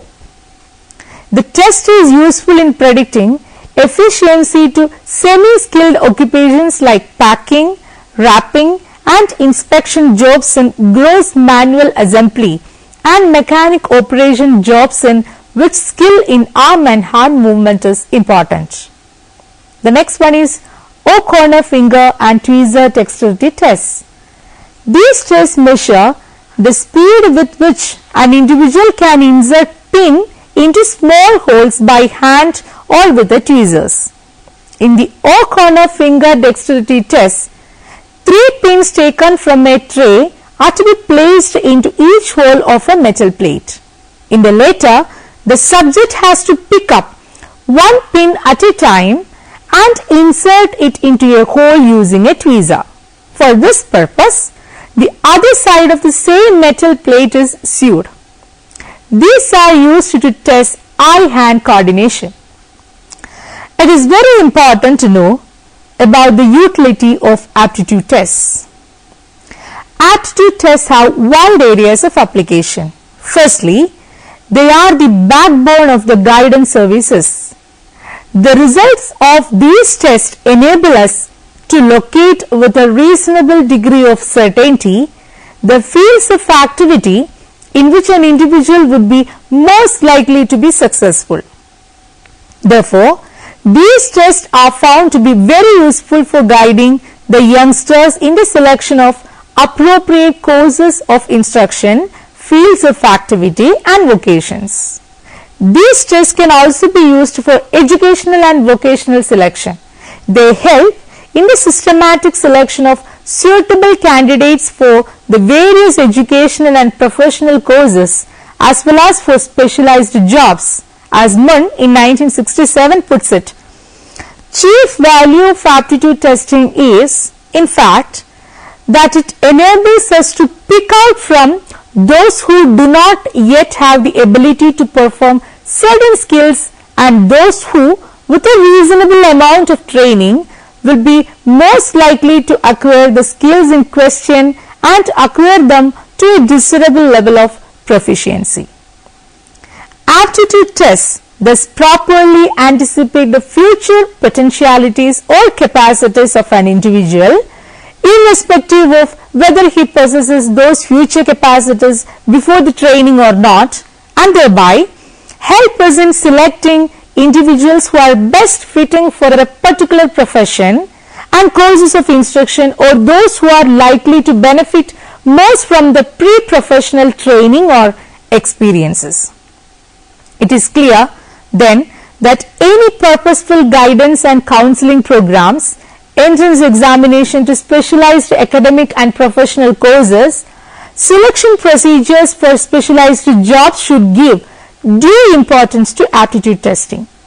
Aptitude testing combined with the other information regarding interest inventory, personality tests, intelligence tests can help to a greater extent in avoiding considerable waste of human as well as material resources by placement of individuals in places and lines of work in which they are most likely to be productive. Let us summarize what we have discussed so far. Aptitude may be defined as a specific capacity or special ability distinct from the general intellectual ability of an individual, indicative of his probable success in a particular field after receiving appropriate opportunity for learning or training. Like so many other personality traits, aptitudes have been adjudged to be the product of both heredity and environment. Aptitude differs from ability and achievement in that it is forward looking in nature, that is, it gives an indication of the future success of an individual, whereas the ability limits itself to the present performance of an individual. Achievement, with its past oriented nature, merely indicates what an individual has learned or acquired. Aptitude should not be confused with interest. One may show interest in a particular act or job, but may or may not have the aptitude for it. The opposite is also true. However, to achieve the desired success in a given task, one must have both interest as well as aptitude. Measurement of aptitude is carried out by means of several relevant specific aptitude tests. For example, mechanical aptitude tests measure a person's aptitude for mechanical work. Clerical aptitude tests are employed for measuring the aptitude for clerical work. Musical aptitude tests like the seashore measure of musical talent attempt to discover musical talent. The aptitude for graphic artists tested through tests like the Mayer Art Judgment Test. Similarly, we have various standardized aptitude tests for the measurement of scholastic and professional aptitudes of individuals for the relevant specific courses or professions like engineering, medicines, law, business management, teaching, etc. Aptitude tests have a wide range of application. They have proved to be the backbone of all kinds of guidance services and selection programs, as they are very useful for predicting the suitability of individuals for specific jobs and lines of work. Now we can try to answer the questions given here. Define aptitude. Explain with examples the concept of aptitude. How does aptitude and intelligence relate to each other? Explain mechanical aptitude tests. Explain Minnesota manual dexterity tests. Enumerate the different definitions for aptitude. How far aptitude tests are useful? Hope that you may go through the reference books listed here for further reading. Aptitude and Aptitude Testing by W. V. Bingham, Harper and Brothers Publications, New York, in the year 1984. Theory and Practice of Psychological Testing by F. S. Freeman, Oxford and IBH Publications, Bombay, in the year 1971.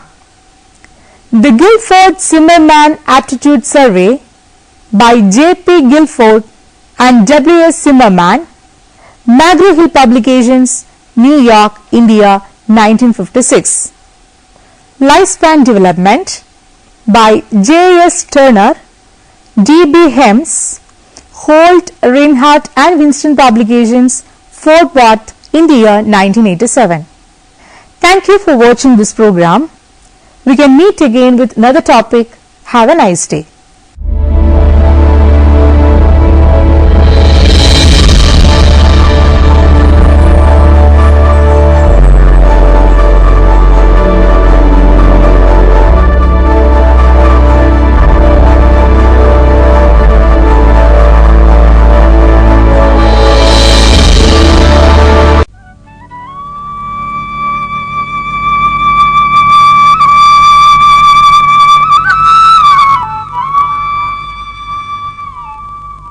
समय का प्रवाह अपने साथ परिवर्तन की एक श्रृंखला लिए चलता है। समय के साथ ही बदलती है इंसान की आर्थिक, सामाजिक, व्यवहारिक जरूरतें, उनके सरोकार, उनके मानदंड और पूरा करने के तरीके। यही कारण है कि प्रकृति का शाश्वत सत्य परिवर्तन सुखदायी भी होता है और कष्टदायी भी। कष्टदायी परिवर्तन हमारे जीवन को अस्त व्यस्त कर देता है, हमारा सुख चैन छिन जाता है और कभी कभी तो हम ऐसी बीमारियों का शिकार हो जाते हैं जहां से वापस आकर स्वस्थ होने की स्थिति प्राप्त करना बहुत कठिन हो जाता है। हमारा स्वास्थ्य हमारे जीवन की सफलता का एक प्रमुख रहस्य है। इस रहस्य को हम पा सकते हैं अपने जीवन को प्राकृतिक ढंग से जीकर। हमारी भारतीय संस्कृति में सुखी जीवन के लिए ऋतुओं, मौसमों और रात दिन के परिवर्तनों के मद्देनजर उचित आहार विहार, आचार विचार, संयम नियम की बातें आसानी से देखी जा सकती हैं। योग भी स्वस्थ और संतुलित जीवन जीने की एक भारतीय कला है। योग का संबंध शरीर के समस्त अंगों, अंतःकरण और आत्मा से है। योग आध्यात्मिक, मानसिक, बौद्धिक और शारीरिक प्रक्रियाओं का एक मिला-जुला रूप है। इसमें हमारी सभी प्रकार की समस्याओं का समाधान छिपा हुआ है। बिना किसी औषधि और उपचार के सदैव निरोगी रहने के लिए योगाभ्यास एक उपयोगी और महत्वपूर्ण साधन है। आज जबकि हम आपाधापी और भागदौड़ के युग में जी रहे हैं, स्वास्थ्य को कायम रखना कठिन हो गया है, लेकिन ये कतई असंभव नहीं है। इसे हम संभव और आसान बना सकते हैं। अपनी दिनचर्या में थोड़ा समय योगाभ्यास के लिए निकालकर।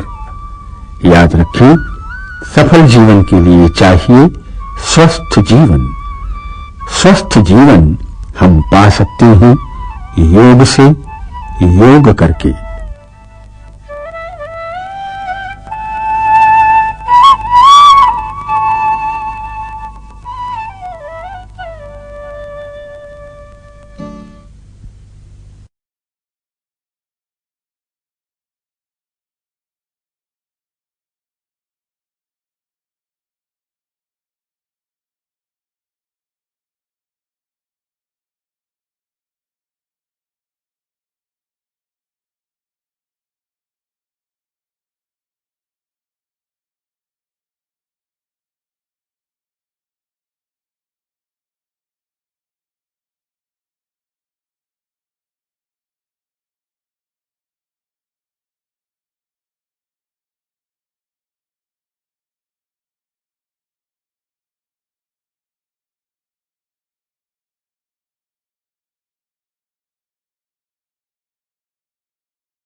മാറിലമ്മിഞ്ഞയും കയ്യിൽ കൊടും കൊല വാളുമെഴുമൊരു മൂർത്തി കാവിലുണ്ടെങ്കിലും ഇല്ലെങ്കിലും ശരി മേവിടുന്നുണ്ടയാൾ കൊള്ളി.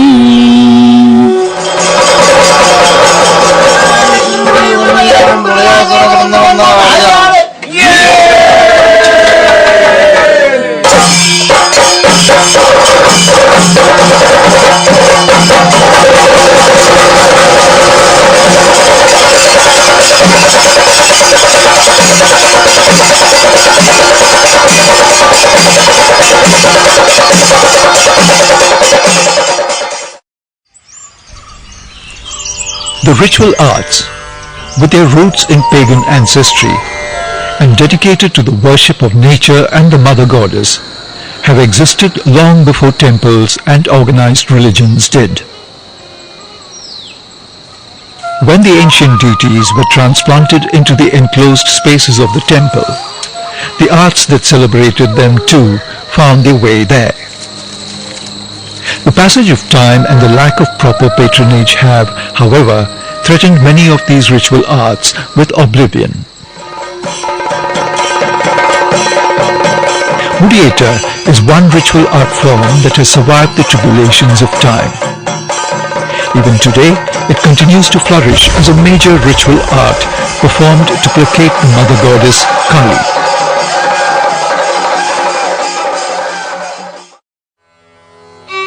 During the Mudiyata season, the Kali or Devi temples along the banks of the Periyar River, the Chalakudi River and the Muvatupuzha River in Ernakulam, Thrissur, Kottayam and Idukki districts in Kerala come alive with the pulse and throb of this ancient art form. Mudiyata is a post-harvest Thanksgiving agrarian community rite which has deep links with ancient vegetation and fertility cults. A Mudiyata performance is a sacred offering to the mother goddess for a rich harvest and for the protection of crops from drought and downpour.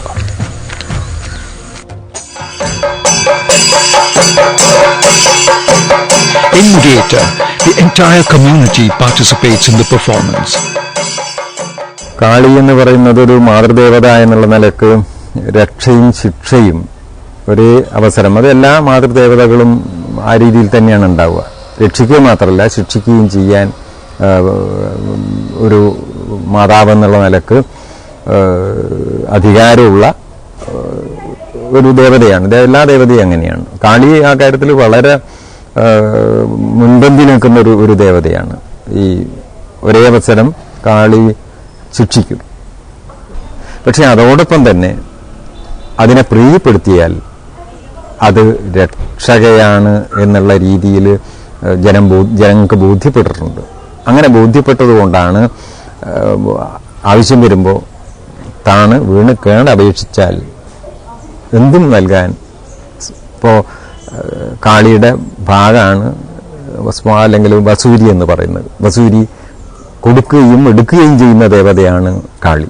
അതുകൊണ്ട് ഈ രണ്ട് സങ്കല്പവും ഒന്നിന്റെ തന്നെ ഒരു നാണയത്തിന്റെ ഇരുഭാഗമാണ് രക്ഷയും ശിക്ഷയും എന്ന് പറയുന്നത്. അതാണ് കാളിയിലും നാം കാണുന്നത്. As with all ritual arts, it is difficult to trace the historical roots of Mudiyata.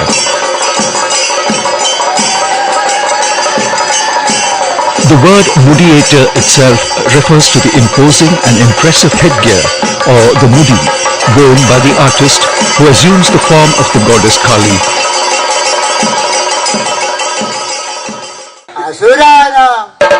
The art of Mudiyata is unique. Yet, today, it is also vulnerable as a sustainable art form. It was this that prompted UNESCO to accord Mudiyata the privileged status of being part of the intangible cultural heritage of humanity.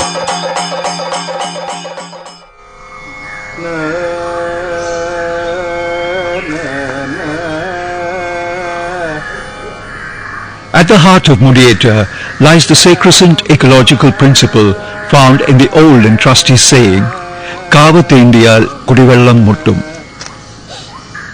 which means destroy the grove and you will parch the land. For the Kava does not only house the deity, it also maintains the delicate ecological balance of all nature around it, down to the smallest organism. And Kali, or the goddess Bhagavati, is the guardian of this space, a revered deity who is deeply reflective of the cosmic principle.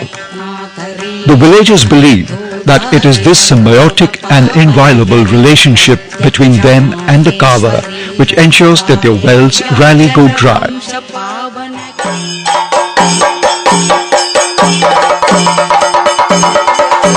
Traditionally, the right to perform Mudiyetta is inherited by the male members of the Kuruppa and Marar communities of Ernakulam, Kottayam, Thrissur and Idukki districts in Kerala.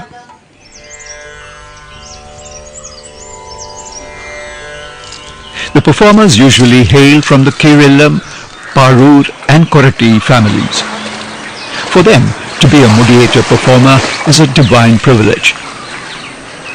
Mudiyetta requires a great deal of rigorous self-discipline, which includes a period of penance and ritual purification during the season. The main source of livelihood for the traditional Mudiyetta artist performer has been a share of the monetary and other offerings made by the devotees during the performance.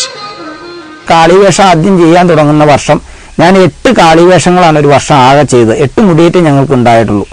അതിൽ നിന്ന് മാറി കഴിഞ്ഞ വർഷം 70 മുടിയേറ്റുകൾ ഞാൻ അവതരിപ്പിച്ചു. ഈ വർഷം അത് 80 മുടിയേറ്റോളം ബുക്കിംഗ് ആയി കഴിഞ്ഞു. ആ സ്ഥിതിക്ക് മുടിയേറ്റ് വളരെ മുൻപോട്ട് പോയ സ്ഥിതിക്ക് മുടിയേറ്റ് കലാകാരന് മുടിയേറ്റ് കൊണ്ട് ജീവിക്കാൻ പറ്റും എന്നുള്ളത് സംശയലേശം തന്നെ എനിക്ക് പറയാൻ സാധിക്കും.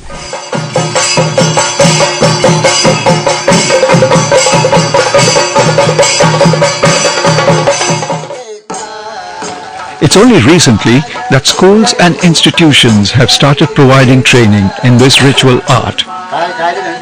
Traditionally, instruction in this art form has always been handed down from veteran performer to novice, an arduous process during which the student follows the master from kava to kava, season through season, while he slowly but surely absorbs the intricacies of this demanding art form. It is an apprenticeship that can last for many years. മുടിയേറ്റില് വേഷങ്ങൾ ചെയ്യുമ്പോൾ ആദ്യമായിട്ട് ശിവൻ എന്ന വേഷത്തെയാണ് ആദ്യം ചെയ്യുന്നത്. ശിവൻ കഴിഞ്ഞാൽ നാരദനാണ് ചെയ്യാറ്. അപ്പോൾ നാരദന്റെ ഇതായിട്ട് സാഹിത്യങ്ങൾ പഠിക്കണം. സാഹിത്യങ്ങൾ പഠിച്ചാലാണ് നാരദൻ ചെയ്യാറ്. നാരദൻ കഴിഞ്ഞാൽ ദാനവേന്ദ്രൻ എന്ന കഥാപാത്രത്തെയാണ് പിന്നീട് ചെയ്യിക്കുന്നത്. ദാനവേന്ദ്രന്റെ ഭാഗമായിട്ട് കൂളി പുറപ്പാട്, കോയിമ്പടനായര്, ഇതിനുശേഷമാണ് സാധാരണ ദാരികൻ പുറപ്പാട് ചെയ്യാറുള്ളൂ. മറ്റ് 6 വേഷങ്ങളും ചെയ്തതിന് ശേഷമാണ് സാധാരണ കാളിവേഷത്തിൽ എത്തിപ്പെടാറ്. എന്നാലും കാളിവേഷം ചെയ്യാത്ത പല കലാകാരന്മാരും ഇന്നും മുടിയേറ്റിലുണ്ട്.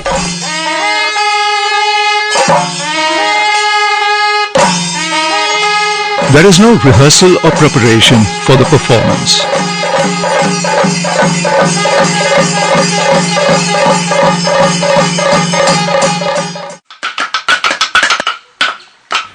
The founding of the Varanata school has proved to be a pioneering moment in organizing training sessions in this art form's various aspects, like the melam, that is music, and the costumes or vesham.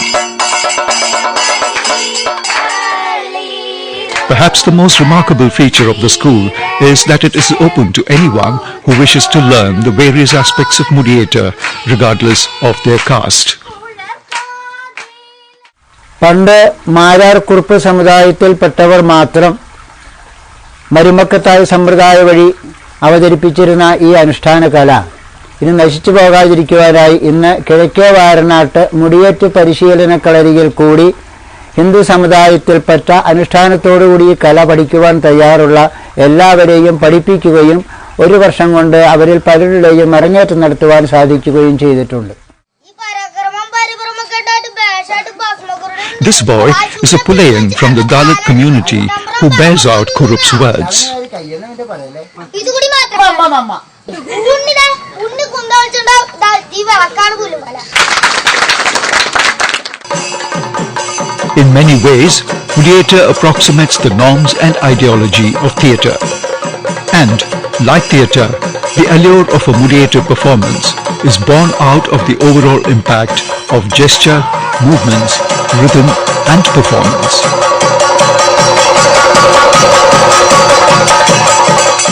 The three cardinal principles of theatre, or Tauryatraga, are beautifully fused into the structure of Mudiator.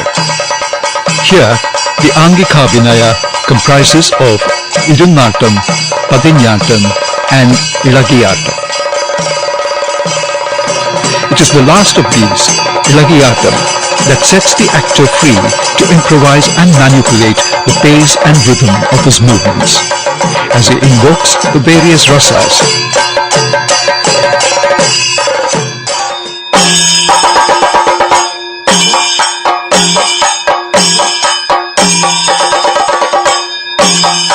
The subtle inner conflicts and contradictions that seize the major characters are portrayed through intricate bhava-abhinaya. The dialogues are sprinkled with Tamil words.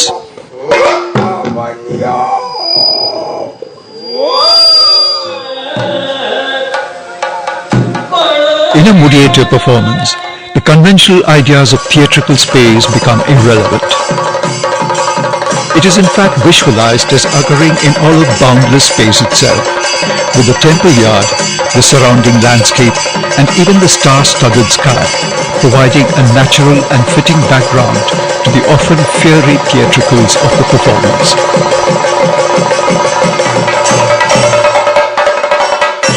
In a Mudiator performance, the curtain or the Yavanika or Tirashila plays a larger and more significant role than it does in conventional theatre. It provides the spectators with an awareness, however illusory, of spatial reality where each unfolding scene in the performance is localized. A Mudiator performance opens with Shiva on Mount Kailas, listening to Narada reading a Varola. Here, the imaginative use of the Yavanika adds to the overall dramatic impact of the scene. In the second scene, with its leitmotif of Dwarika's victory, the Yavanika implies the geographical separation between Dwarika and his adversary.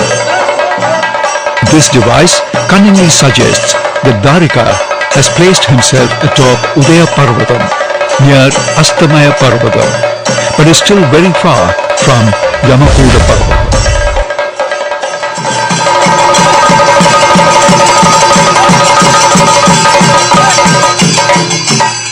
The Yavanika in Mudiator also highlights the entry of its major characters. The space in a Mudiator performance is constantly shifting and evolving.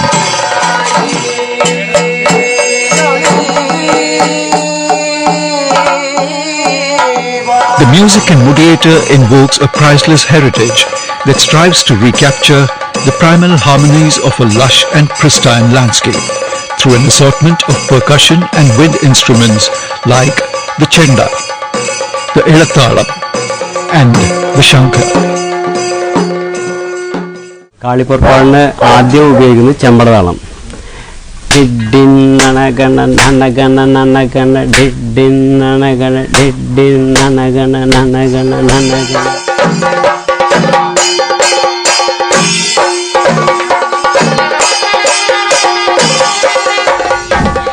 അടുത്ത് ഉപയോഗിക്കുന്നതിന് ഇതിന് ചമ്പ താളമാണ്. ചമ്പ താളം ദാരികന് വേണ്ടി ഉപയോഗിക്കുന്ന താളമാണ്. തിക്കി തിക്കി തിക്കി തിക്കി തിക്കി തിക്കി ഡിണ്ടടനനകൻ ഡിണ്ടട ഡിങ്കടനനകൻ ഡിണ്ടടനനകൻ.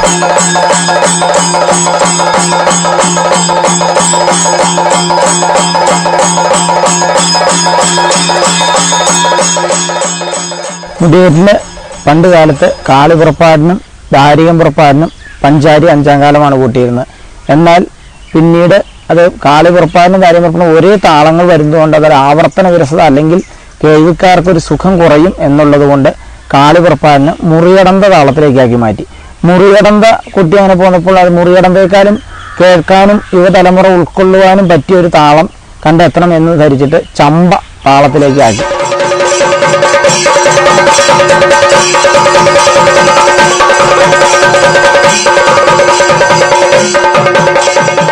ആയൂർ ദാമോദര മഹാരാജ് സ്മാരക ദുർഗത്തിന്റെ മുടിയേറ്റിനകത്ത് പ്രധാനമായിട്ടും ഉപയോഗിക്കുന്ന താളം മുറികടന്തയാണ്. ആ മുറികടന്ത താളത്തിലാണ് ആദ്യത്തെ രംഗം മുഴുവനും കംപ്ലീറ്റ് നമ്മൾ താളം പിടിക്കുകയും കൊട്ടുകയും പാടുകയും ചെയ്യുന്നത്. അപ്പം ആ മുറികടന്ത പിടിക്കുന്ന വിധം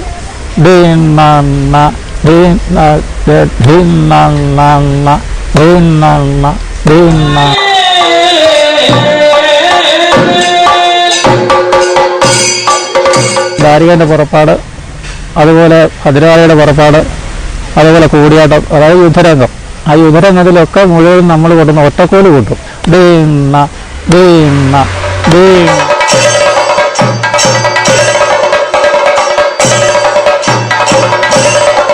ഉലകമേ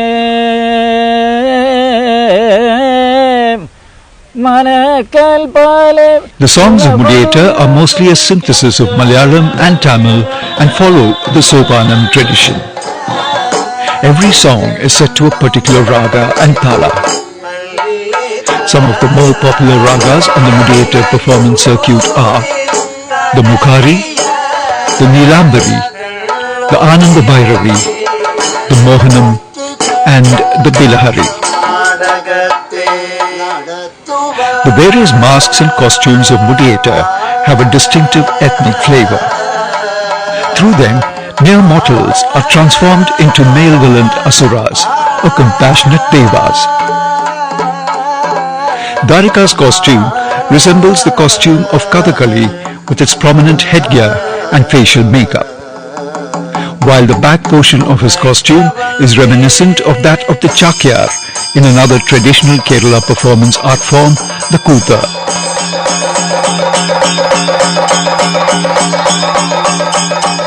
Kali's makeup brings out her fierce, avenging nature. The imposing arch of the headgear is decked with the kuritola, or tender coconut leaves. Spots of rice flour paste on her face indicate the scars of smallpox. The costume and makeup of Dhanavendra is similar to that of his elder sibling Dharika. Narada's costume is of a more sober disposition than the other characters in a Mudiata performance.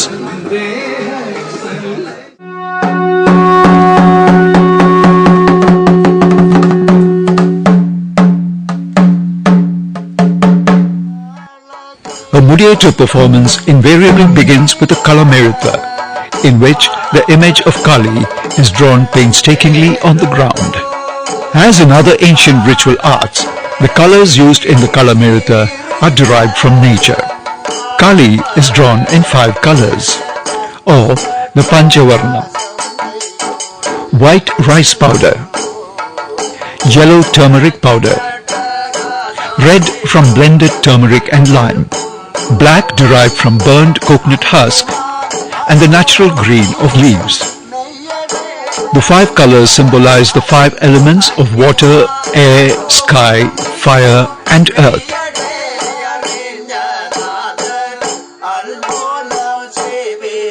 The master craftsman begins to give shape and texture to the kalam in the afternoon itself. The number of the goddess hands may range from 8 to 32, depending on the size of the image. Blank spaces are filled in with the black of burnt paddy husks. കളമെഴുത്തിന്റെ ഉത്ഭവം എന്താണെന്നറിയണ്ടേ? ഭദ്രകാളി ദാരികവധം കഴിഞ്ഞ് കോപാക്രാന്തയായി കലി ബാധിച്ച് ത്രിഭുവനങ്ങൾ ഞെട്ടിക്കുമാറുള്ള അട്ടഹാസത്തോടുകൂടി ദാരിക ശിരസ്സുമായി കൈലാസത്തിലേക്ക് വരികയാണ്. ഈ വിവരം നാരദ മഹർഷി പരമശിവനോട് ഉണർത്തിക്കുകയും ദേവിയുടെ കോപം ശമിപ്പിക്കുവാനുള്ള ഉപായം ഭഗവാൻ ആരായുകയും ചെയ്യുന്നു. അന്ന് കൈലാസത്തിലുണ്ടായിരുന്ന കുറെ കലാകാരന്മാരെ വിളിച്ചു വരുത്തി കാട്ടിലെ പച്ചിലകൾ പറിച്ചു പൊടിച്ച് ആ പൊടി കൊണ്ട് നിമിഷനേരം കൊണ്ട് ദേവി വരുന്ന വഴിയിൽ ദേവിയുടെ ദാരികശിരസ്സുമായിട്ടുള്ള ഭയാനകമായിട്ടുള്ള രൂപം നിർമ്മിക്കുവാൻ ആജ്ഞാപിക്കുകയാണ്. അവരാകട്ടെ ഭഗവതിയുടെ ആ ഉഗ്രരൂപം നിമിഷം നേരം കൊണ്ട് നിർമ്മിച്ചു. ദേവിയാകട്ടെ വരുന്ന വഴിക്ക് തൻ്റെ ഈ ഭീകര രൂപം കണ്ട് കുറച്ചു നേരം മന്ദാളിച്ചു നിന്നു. തൻ്റെ ഈ രൂപം ആരെങ്ങനെ നിർമ്മിച്ചു എന്നാലോചിച്ച് ആ ആലോചന കൊണ്ട് ദേവിയുടെ കോപം ഒട്ടൊന്ന് ശമിച്ചു. ഈ രൂപമെഴുതിയ ആൾക്കാരെ ദേവി അന്വേഷിക്കുകയും അവർ ഭക്തിപുരസ്സരം ദേവിയുടെ കാൽക്കൽ ചമ്രം പണിഞ്ഞിരുന്ന് ദേവിയെ സ്തുതിച്ച് പാടുകയും ചെയ്യുന്നു. ആ പാട്ടാണ് പിന്നീട് കളംപാട്ട് എന്ന നാമധേയത്തിൽ പ്രചാരത്തിലായത്. Once the image is complete, the deity is invoked during the Kalam Puja.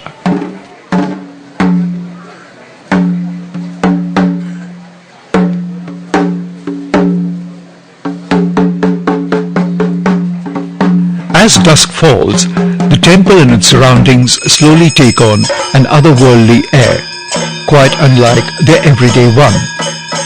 The rising tempo of the percussion seems to sense this, as does the waiting audience.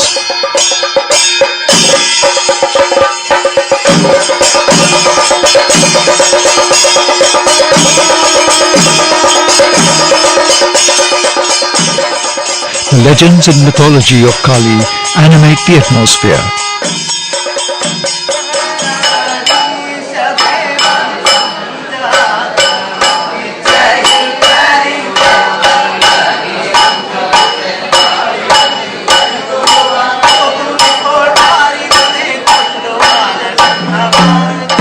The concluding stage of the ritual begins with the erasing of the image from its feet upwards. Only the breasts remain. The powder that went into their making is collected and distributed to the devotees as prasadam. Mudiyettu മറ്റ് സങ്കല്പ അല്ലെ മറ്റ് നാടക രൂപങ്ങളിൽ നിന്ന് വളരെ വ്യത്യസ്തമായി തീരുന്നത് ആദിമധ്യാന്ത പൊരുത്തമുള്ള കൃത്യമായൊരു കഥയുടെ വെളിച്ചത്തിൽ അല്ലെങ്കിൽ കഥയാണത് അഭിനയിച്ച് രംഗത്ത് അഭിനയിക്കുന്നത് എന്ന് കാണാം. ഒന്നാമത്തെ രംഗം കൃത്യമായി പറഞ്ഞാൽ വിഷയം അവതരിപ്പിക്കുകയാണ്. എന്താണ് ഈ കഥയുടെ വിഷയം എന്നാണ്. നാരദൻ ഭൂമിയിലൊക്കെ സഞ്ചരിച്ചിട്ട് വന്നിട്ട് ശിവനോട് പരാതി പറയാൻ. ഇങ്ങനെ ദാരികൻ എന്ന് പറഞ്ഞിട്ടൊരു അസുരനുണ്ട്. ആ അസുരൻ ലോകത്തെ മുഴുവൻ നശിപ്പിക്കുകയാണ്. അതുകൊണ്ട് ആ അസുരനെ നമുക്ക് വകവരുത്തണം.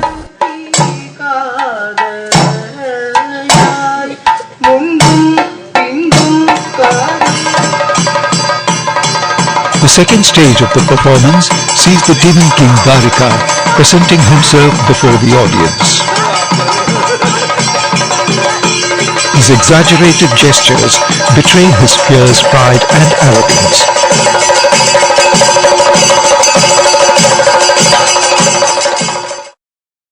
This is the most spectacular part of Mudiyetta.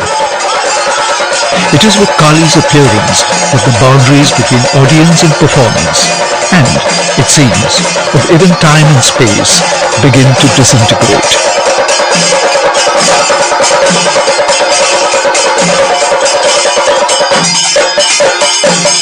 He receives from the priest the unmistakable insignias of Kali, or Devi, the garland and the sword. Slowly, the spirit of the goddess possesses him.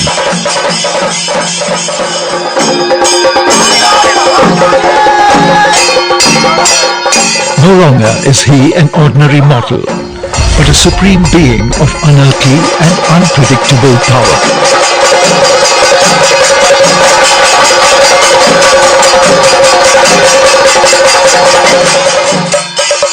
The mesmerized crowd is in thrall of the goddess as she circles the temple. As the circuit draws to a close, what is by now the combined energy of performer and audience reaches a climax of frenzied passion.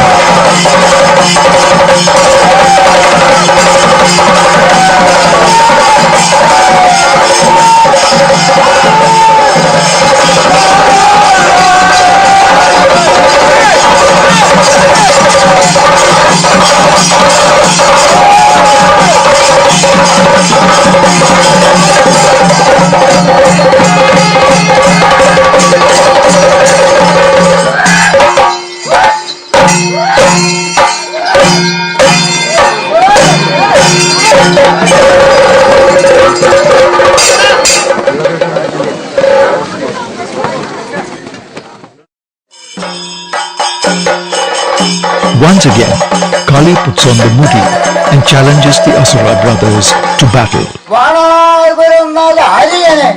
ചന്തൻ ചിന്തിയിടുമാരെ ചടിച്ചു ഇരുന്ന കാലം ചിന്തിന്തിലെ ശ്രീശൂലം കൊണ്ട് കുത്തിപ്പിഴോ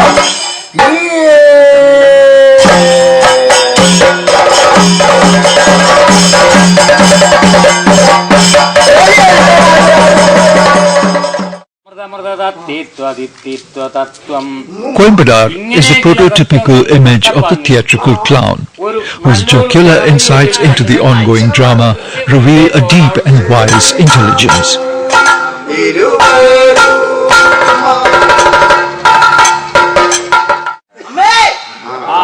Coolie is yet another character whose humorous words and actions provide comic relief to an otherwise solemn mediator performance.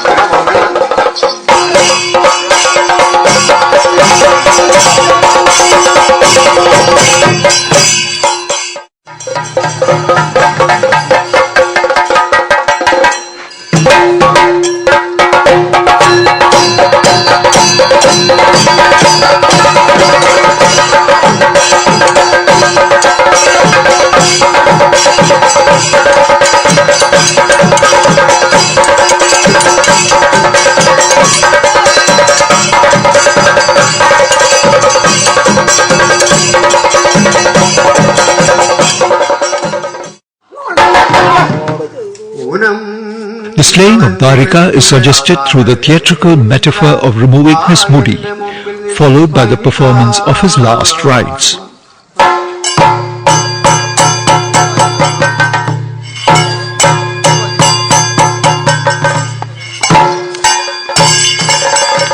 The demon being vanquished, Kali offers anugraha to the people who thronged to witness the ritual, offering them the techi flowers that bedecked her mudi. In the parlance of Mudiator, this is known as Tiruvirichal. The last rite is Mudivirichal, with Kali distributing her mudi to the devotees as tokens.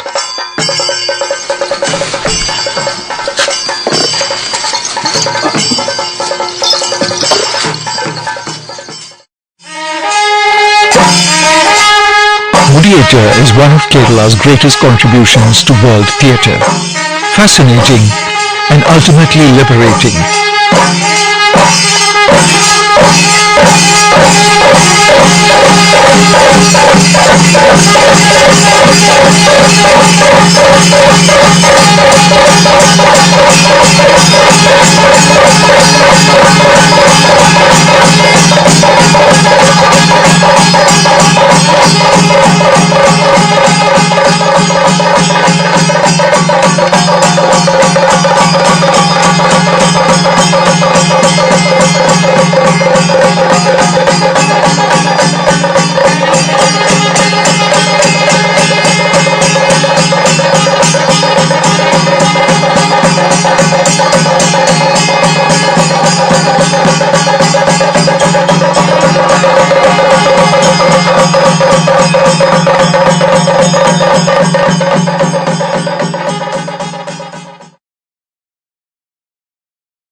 Hello and welcome to the session on Information Services and Products, National Level Information Systems and Networks.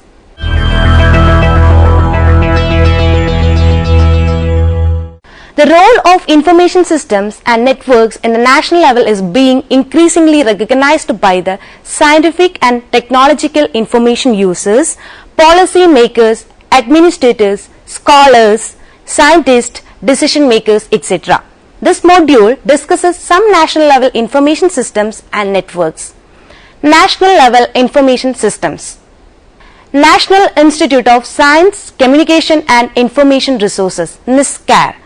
National Institute of Science, Communication and Information Resources, NISCAR, located at New Delhi, India, is one of the leading information science institutes in India under CSIR, Council of Scientific and Industrial Research.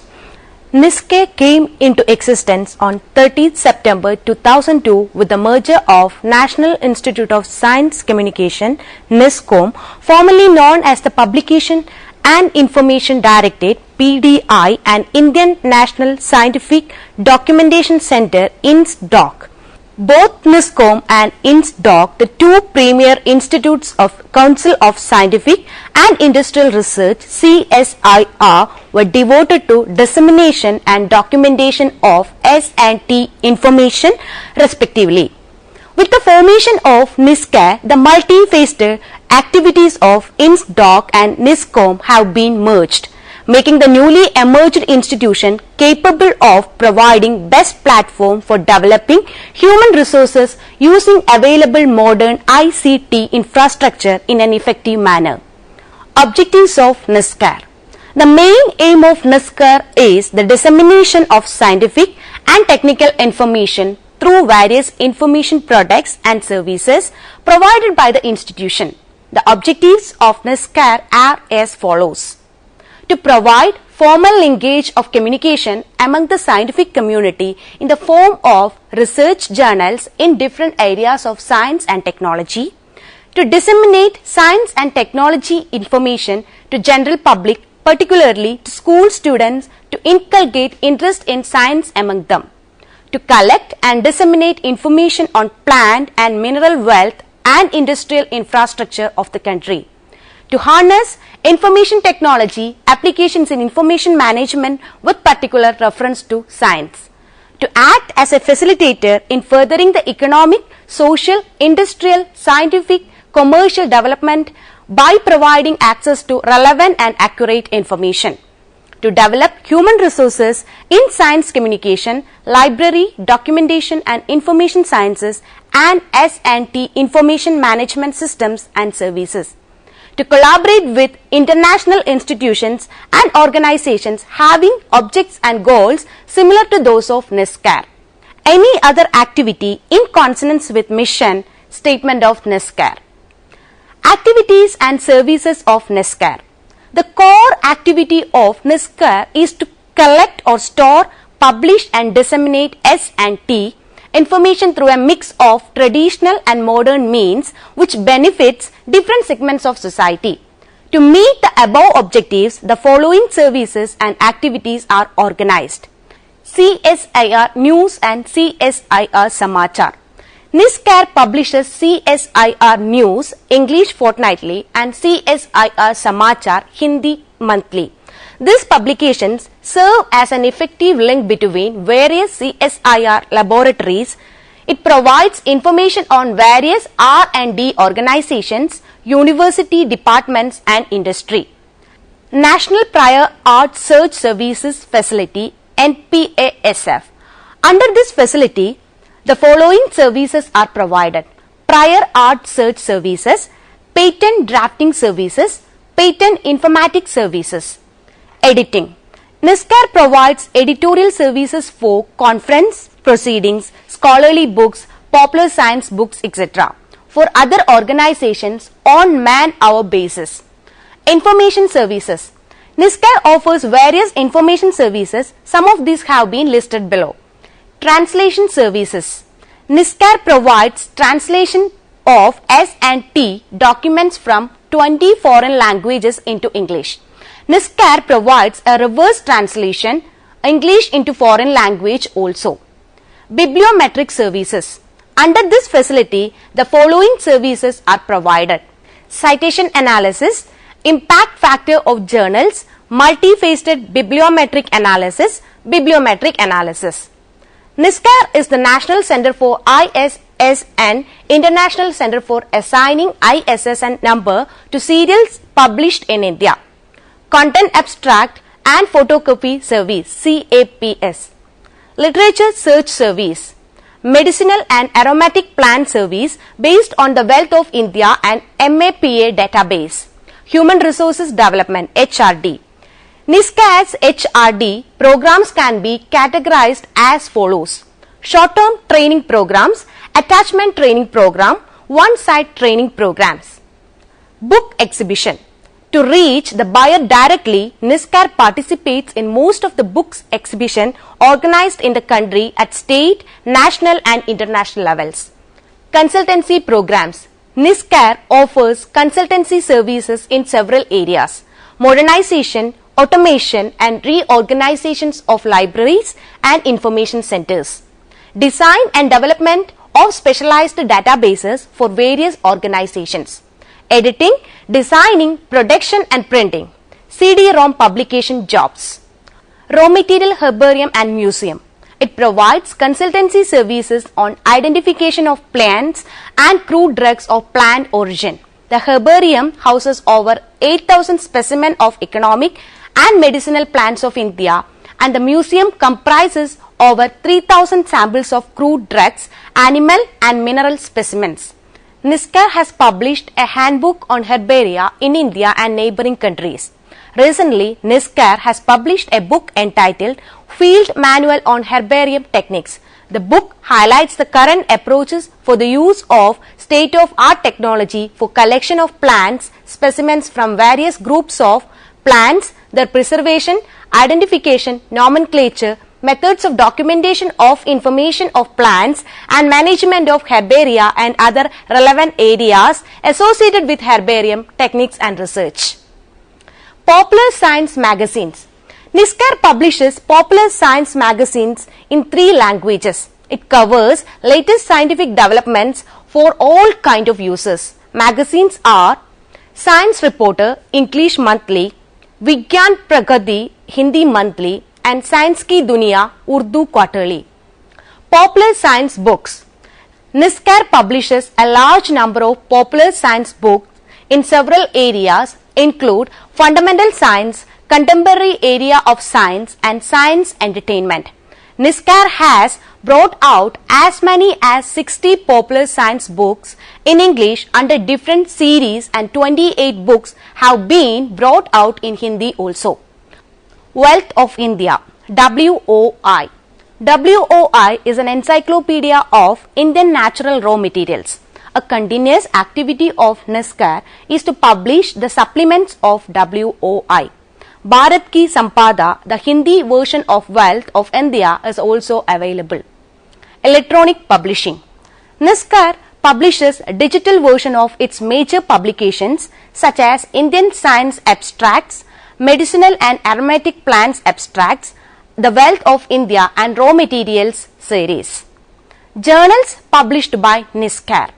NISCAR publishes 17 primary journals and 2 secondary scientific or research journals. These are Indian Journal of Biochemistry and Biophysics bi-monthly, Indian Journal of Biotechnology quarterly, Indian Journal of Geomarine Science bi-monthly, Indian Journal of Chemistry monthly, Indian Journal of Chemistry B monthly, Indian Journal of Chemical Technology bi-monthly, Indian Journal of Experimental Biology monthly, Indian Journal of Radio and Space Physics bi-monthly, Journal of Intellectual Property Rights bi-monthly, Journal of Scientific and Industrial Research monthly, Indian Journal of Engineering and Material Science bi-monthly, Indian Journal of Pure and Applied Physics monthly, Annals of Library and Information Studies quarterly, Indian Journal of Fiber and Textile Research quarterly, Indian Journal of Natural Products and Resources bi-monthly,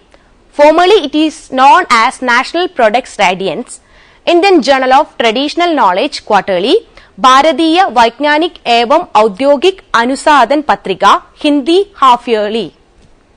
NISCAR publishes 2 abstracting journals. These are Medical and Aromatic Plants Abstracts MAPA bi-monthly, Indian Science Abstract ISA fortnightly. Information products of NISCAR. The products of NISCAR include National Union Catalogue of Scientific Serials in India NUCSSI. It provides information about scientific serials, around 35,000 titles of serials including 18,000 current titles. It has been produced in print and machine readable forms.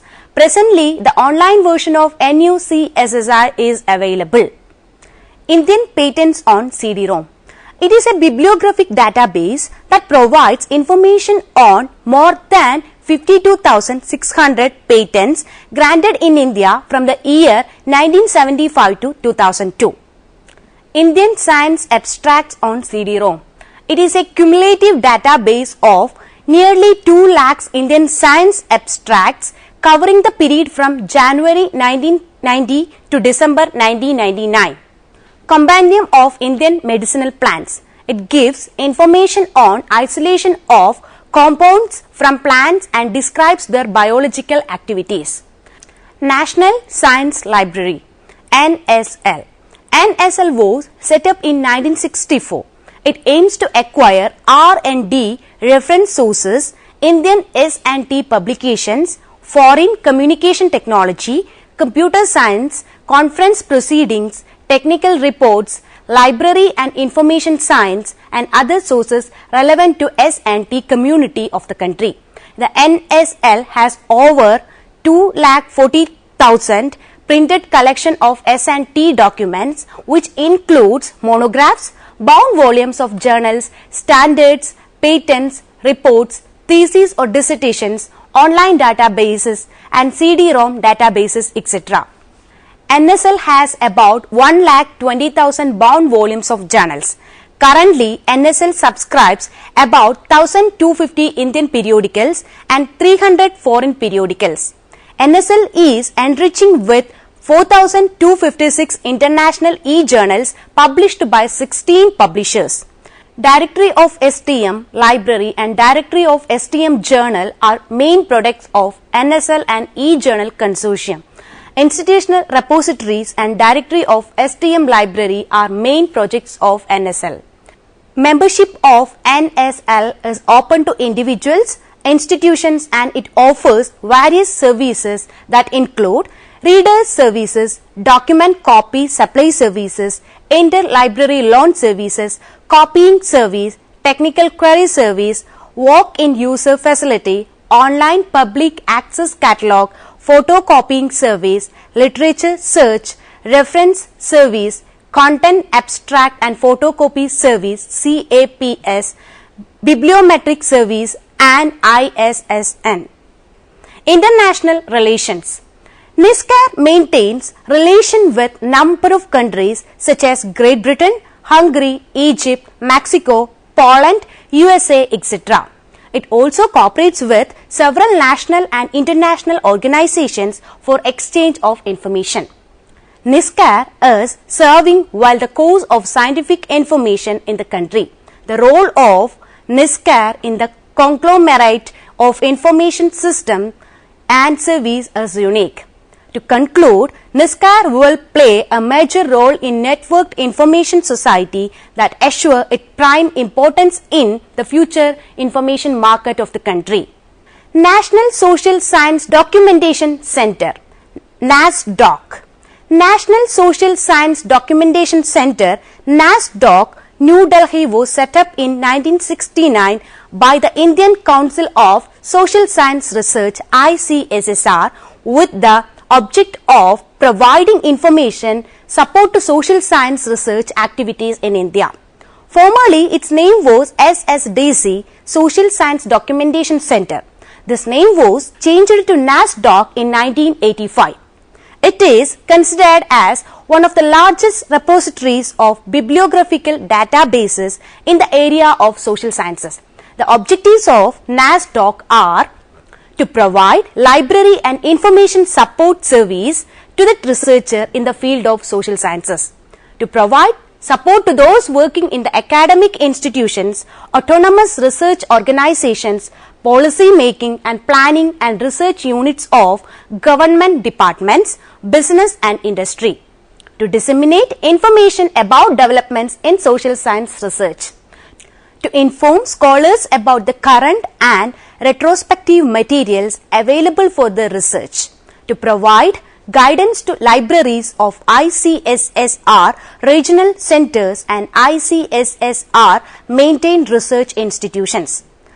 to assist research institutions in creating documentation and bibliographic services, to maintain linkage with other documentation and information centers, to bridge the gap between professionals and information technology.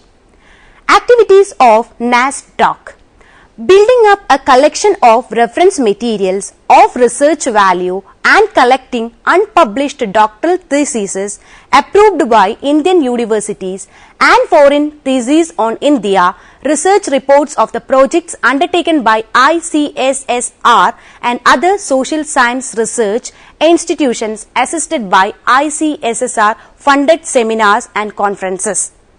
Providing bibliographic information about Indian publications in social science discipline to international documentation agencies. Bibliographic control over social science materials. Providing document delivery service to scholars from outside Delhi. Awarding study grants to scholars for working at libraries of their interest in India. Providing consultancy to social science institution in setting up documentation and information centers.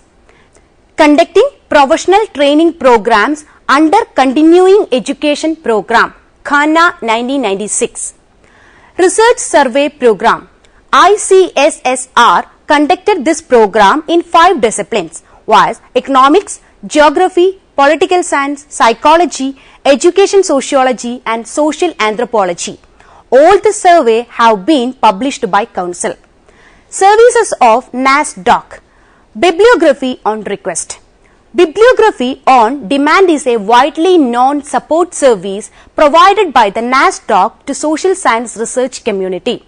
Normally, the request for this paid service are received from scholars living in cities and small towns where library and documentation services are severely limited. NASDOC Library Services. NASDOC Library provides the following services: literature search, consultation facility, reference service, referral service, document delivery service. Reprographic services.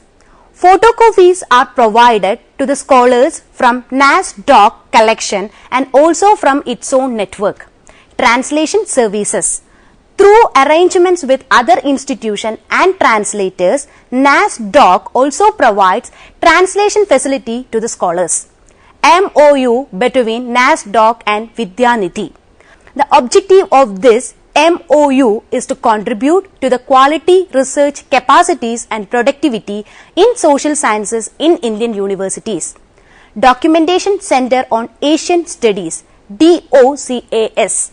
ICSSR set up a DOCAS with financial assistance from Government of Japan. The aim of this center was to foster better relations among the Asian countries and also to ensure progress and welfare of the people of the religion through the dissemination of information as far and wide as possible. Inter-Library Resource Center, ILRC. ILRC was set up in 1975. It is a depository library program in which all important libraries in Delhi participate. It is a rich resource center for back volumes of periodicals, government documents, etc. Documentation programs. The documentation program of NASDOC can be broadly categorized into 2. The program undertaken directly and program assisted by ICSSR. Direct program. Union list of social science periodicals. It is currently available in libraries of Andhra Pradesh, Bombay, Delhi and Karnataka and were brought out in 4 volumes, 1971 to 1972. The work for bringing out lists from other states and cities are going on. Union list of social science serials, 1970-76. NASDOC published a union list of serials.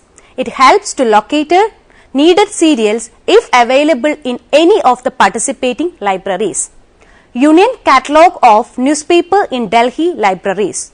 NASDOC published a separate list of newspaper published in Delhi. Directory of Social Science Research Institutions and Organizations in India. It covers address of over thousands of social science research institutions and organizations in India. Mahatma Gandhi Bibliography. The first volume, Mohandas Karamchand Gandhi, a bibliography, published in 1974. It contains list of monographs in English. The remaining volumes are at various stages of compilation. Retrospective Cumulative Index of Indian Social Science Periodicals. NASDOC has started to prepare Cumulative Index of Social Science Journals to attain bibliographic control over periodical literature. Area Studies Bibliographies. This project aims at compiling bibliographies of social science literature exclusively related to the area concerned. Assisted projects. This program is related to aid documentation works, publication of good reference works, etc. in documentation center and libraries. Language bibliographies. This project aims to cover research materials in social sciences in Indian regional languages. Publications or database of NASDOC. Journals of Abstracts and Reviews biannually. ICSSR publishes journals of abstracts and reviews in 5 disciplines such as economics, geography, political science, psychology, sociology and social anthropology. Documentation in Public Administration quarterly. Vikalpa quarterly. Occasional monograph series. ICSSR newsletter quarterly. Database of research projects reports. Database of PhD dissertations. Directory of Social Science Libraries and Information Centers in India. Directory of Social Science Research and Training Institutions in India. Directory of Asian Social Science Research and Training Institutes or Organizations in India. Union Catalogue of Social Science Periodicals in India. Union Catalogue of CD-ROM Database in Social Science Libraries in India. Bibliography on India in 2000 AD. Conclusion. NASDOC cooperate with many national and international organizations. It holds membership of most of the professional organizations. Therefore, NASDOC has a prominent role in providing information and documentation services in the field of social science. Apart from the above activities, NASDOC developed a linkages through the networks like DELNET, Developing Library Network. NASDOC also conduct information services using modern technologies. Defense Scientific Information and Documentation Center, DESIDOC. DESIDOC was set up in 1958 as Scientific Information Bureau, SIB. It was a division of the Defense Science Laboratory, DSL, which is presently called Defense Science Center. The Defense Research and Development Organization, DRDO Library, established in 1948, became a division of SIB in 1959. In 1967, SIB was reorganized and renamed Defense Scientific Information and Documentation Center, DESIDOC. It functions as a central agency in DRDO to collect scientific and technical information from various user groups in the defense establishments. It has also a coordination role in the information setup of DRDO. The objectives of DESIDOC are to function as a central information center for providing scientific information, documentation, library, reprographic, translation services to DRDO headquarters and laboratories establishments and to coordinate their scientific information program. To develop an information system for defense science and technology. To provide training and user education programs in the field of scientific information. To provide consultancy and referral services. To publish scientific and technical journals, books and monographs of DRDO. Services of DESIDOC.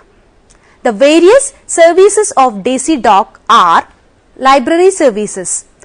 DESIDOC maintains Defense Science Library DSL, a well-equipped library housing 53,000 books, 34,000 technical reports, 1,78,000 standards, 20,000 reprints and 8,000 micro documents.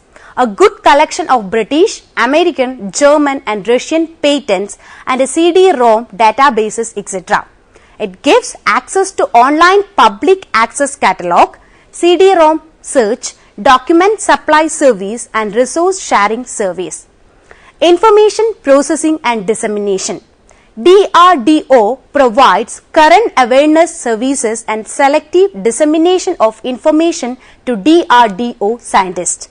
This includes newspaper clippings services, IEE or IEEE contents, current contents in military science and technology. Training. It provides training in information collection, processing and dissemination, library automation, database development, online searching, internet use and many areas connected with modern technology. Technical services. It provides various technical services. It includes reprography services, translation services, communication services and printing services. Activities of DAISY-DOC. Internet and email access. DAISY-DOC provides email and internet access to the DRDO laboratories in the country through ERNET and NICNET. DAISY-DOC has established an internet lab to cater to the needs of the internet users. DAISY-DOC provides online searching facility of several international databases through Dialog. Multimedia Laboratory. It provides multimedia authoring, designing and presentation facilities to the top management and the scientific advisor to the Defense Minister. Expertise has been established in image processing, CD writing, audio-video designing, desktop CD publishing and multimedia CD-ROM production. This service meant for DRDO top management technical directorates, DRDO laboratories and other defense units. Printing facility. A full-fledged high-quality printing facility has been established for in-house production of DRDO publications. Reprographic facility. This facility meant for DRDO top management and scientists in their technical presentations. The facility is equipped with a computer-based multicolor slide making system and a digital color copier, high-quality color printers and video recorders, and provides high-quality presentation materials. Information packages. Information is communicated to the concerned users in the form of information packages in various forms.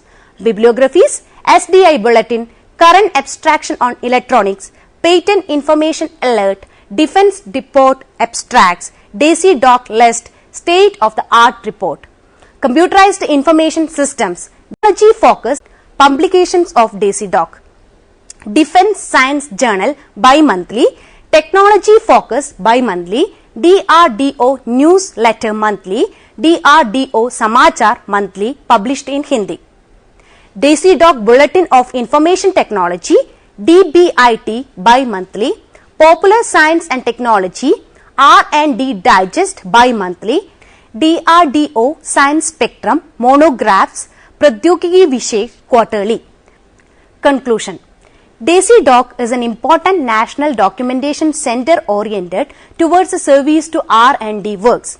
It primarily aims at providing information to the defense scientists. The services of DAISY-DOC are beneficial to scientists and research workers engaged in defense-oriented research. Now, you can try to answer the questions given here. First, which are the areas of activities of DAISY-DOC? What are the direct programs of NAS-DOC? What are the information products of NISCAR? What are the information packages of DAISY-DOC? What are the publications of NAS-DOC? Hope that you can go through the reference book given here. Information Systems, written by R.K. Bhatt in 2009, published by Pragati Publications, New Delhi. Second one, Handbook of Library Information Systems and Services, a study of networks in India, UK and USA, written by J.K. Khanna in 1966, published by Beacon Books, New Delhi. Third, Library and Society, written by Yashoda Rani and Anil K. Dhiman, written in 2005 and published by SS Publications, New Delhi. Thank you for watching the program. We can meet again with another topic. Have a nice day.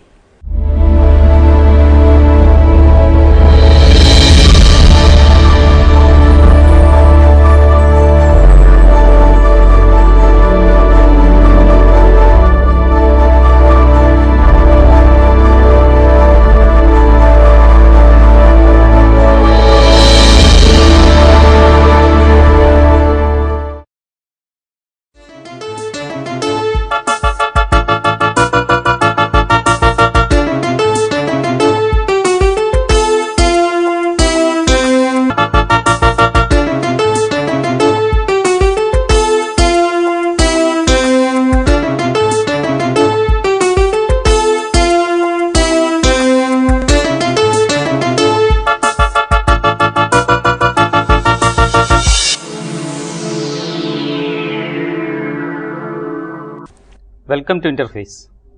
Today we have an eminent scholar and researcher from biomedical engineering field, Dr. Kumar Rajamani. He is presently with Robert Bosch Engineering and Business Solutions, Bangalore.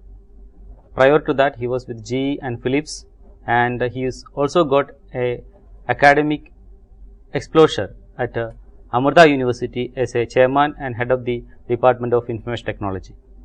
And he did his doctoral program at University of Bern at Switzerland in biomedical engineering, and he also associated with IAC for a long time in research as research assistant, and his main area of research are biomedical imaging, algorithms and image registration and lot many. He got lots of publications and patents in this field. Welcome to the program. Thank you. So, what are the major research areas you have worked on in the field of biomedical engineering? Currently, I am working on diabetic retinopathy, which is a protocol to screen people who have prolonged diabetes, whether it is affecting their eyes.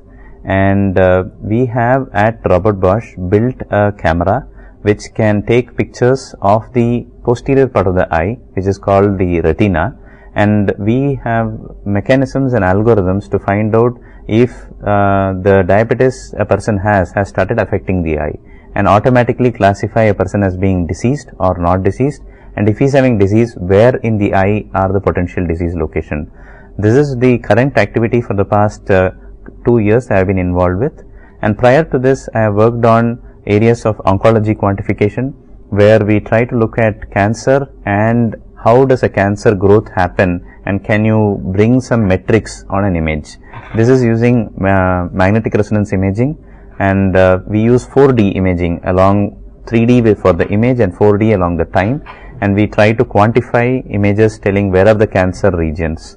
I also had the opportunity to be part of academics briefly at Amrita University, and that time I was working on haptics and vocational training using haptics, and a brief exposure in medtech area, which is medical technologies, when I was in Philips. So globally, all my experience has been in the healthcare and biomedical engineering domain.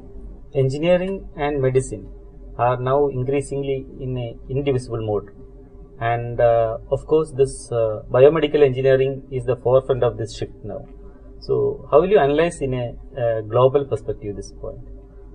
That's a very interesting observation, that biomedical engineering is a interdisciplinary activity which kinds of brings in engineering disciplines, biology disciplines from sciences, and also fundamental principles from maths, physics and chemistry all together to come up with a solution for either the clinical person like a clinician, or for the patient to get better outcomes out of him. So biomedical engineering is indeed, as you rightly said, one of the forefronts in this interdisciplinary activity, And globally, we have seen a lot of attention happening for biomedical engineering, right from innovations which are happening to build the next generation of devices which can take photographs inside the body, to understanding of how the chemicals function in our body. Those are the life sciences kind of activity, to also simple activities in terms of monitoring how our body is functioning, which are the vitals. So how do you monitor your ECG, how do you monitor your heart rate, how do you monitor your brain impulses, how do you monitor your sleep. So there's a lot of activity happening in this whole biomedical arena, in a way that you can say the whole human body is now analyzed for signals. And globally, if you analyze this, it is possibly a couple of decades that companies and academic institutions are actively pursuing research in this area. A lot of outcomes have come where we are today. As we compare back to a decade back, we have made progresses in leaps and bounds, to the extent that there are targeted therapies which can be produced, high resolution images which can be done, and patient care has gone to a next level of capability that we can give very good assistance to the doctor and also to the patient. So it is fair to say that without this medical engineering inventions, we cannot have a good clinical interventions all the time. So how will you analyze this in a Indian perspective? Okay. Yes, as you rightly said, one cannot now imagine a clinical intervention without the assistance of technology, and technology and medicine are kind of integrated or coupled very tightly, and this has the coupling effect would continue to increase, and the dependence on technology by both the clinical person and also by the patient is going to only increase as we go further and further ahead in the future. Regarding your question about what do we see as gaps in the Indian scenario versus the global perspective, we are currently doing reasonably well in building algorithms, and India as a location for intellectual capabilities for building algorithms is known globally and recognized globally, and people including multinational companies look at Indian scenario for building the next generation of algorithms. The same breath, one has to say that we have not got enough attention also in the hardware. The reason being, we are not yet a destination for hardware innovations, especially so in the medical arena, and that has caused a lot of gap in the outcomes that we see in hardware and hardware for medical coming out of the Indian market. Algorithms, we are good, but that also could be improved by focusing a little more research and R&D, research and development activity in the algorithm front also. So hardware, softwares and algorithms, you have mentioned three things. So Indians are good in algorithms, they are building, they are experts in that, we have resources on that, but hardware side we are lacking in that. So what is the major reason behind this, and what is the solutions you put forward for that? Exactly. So we are great when it comes to building analytical solutions for algorithms, and the investment needed for software or algorithm work is not immense. What it takes to start a research or an R&D activity in algorithm primarily is a good computer with a very nice internet connection, a high-speed internet connection, and access to resources like journals and conferences, and one can get started from there. And this infrastructure is building up in a very good way in India. We have very good connectivity as we see these days. We have very good access to high-end computing, and we have intellectual capabilities to build the algorithms. The gap in hardware though is that it needs investments from the country, from the government organization to focus more on building the hardware, and also support from the regulatory to say what hardwares can be launched into the market. And these two fronts are currently lacking behind, because we don't have, it is changing now. We have this Make in India paradigm where we want to start making hardware in India, and we also have the interest to also build the hardware indigenously within India itself. These will change the pattern in the years to come. In the next 5 to 10 years, we would see more hardwares and biomedical products coming from India. And these hardwares will also have softwares and solutions, which algorithms which we write ourselves. Hence, the cost would naturally come down. If you build solutions of both hardware, algorithms and software in-house, the solutions which we finally offer to a doctor or for the patient would be very competitive and very, very less, which is affordable. And that would be the right outlook which should be looked for, where we can build the hardware and software and algorithms within the same organization or an entity. From Röntgen's invention of X-rays from long back, that is the first Nobel Prize in physics. Now we are into MRIs and different modalities. So you have mentioned about the hardwares also. So what are the major modalities in medical biomedical engineering? That's a very interesting question, and one can broadly classify the modalities as 2D, 3D, in the space that 2D would come the usage of X-rays, the usage of ultrasound, and 3D would come all the modalities like computer tomography, which is CT, magnetic resonance imaging, which is MRI, and we also have modalities like PET, positron emission tomography, and SPECT, single photon emission computer tomography. These are majorly the domains of two-dimensional and three-dimensional imaging, and the recent discoveries have moved more from just anatomy understanding to functional understanding. So we not only talk about what does the shape look like or what does the organ look like, we also look into what is the function, how does it happen, and so this is more time involved into it. So it is four-dimensional imaging, and how does an anatomy react when you think of an object or when you eat an object, and these are functional imaging of the brain, which is called fMRI. These are also actively being studied. And one of the earlier experience I was mentioning, we also look at activity of a tumor or a cancer and say, how does it behave when there is in the presence of glucose which comes into the body? How does it behave when there is a dye which is injected into the body? So there are multiple studies done to get the anatomical and functional imaging. But this is one end of the spectrum. The other end of the spectrum is that there is increased interest in analyzing every signal from the body. And when I mean every signal, I mean literally every organ. So starting from the top, if you want to get the brain signals, people are doing EEG, EMG to get the brain signals. And then coming down to the heart, people want to get the ECGs to find out, or phonocardiograms to find out what is the heart signals. Then people are trying out what is the signal when one sleeps. So they take examples of, are you getting proper sleep, REM sleep, so analyze the sleep patterns to understand sleep disorders. Then they also study what is the gastric signals, so you can take signals from the stomach. Then you have signals taking out from the soft tissues, muscles that you want. And in fact, to that extent, now people are even looking at the heat signals that a body is emitting. You don't have to have any contact. You can even look at the radiation that a body is emitting and then come up with analysis telling where is a body which can have a problem, or which is the anatomy which can have a problem. And the heat is more like thermal imaging that they do, and that is also a signal, for example. So these are more the newer modalities which are coming through, which looks at more signals coming out from the various parts of the body, and these are utilized to come up with what are the possible disease which could be manifested or which could be predicted much upfront, and they are also non-invasive as compared to CT, which is harmful in terms of radiation. These newer modalities are non-invasive and can be captured with few sensors attached to the body. So you have mentioned it in a very clear manner and different modalities, but this can be used for diagnosis purpose very well. But how this can be extended to curing a disease? That's actually a very good perspective that you've got.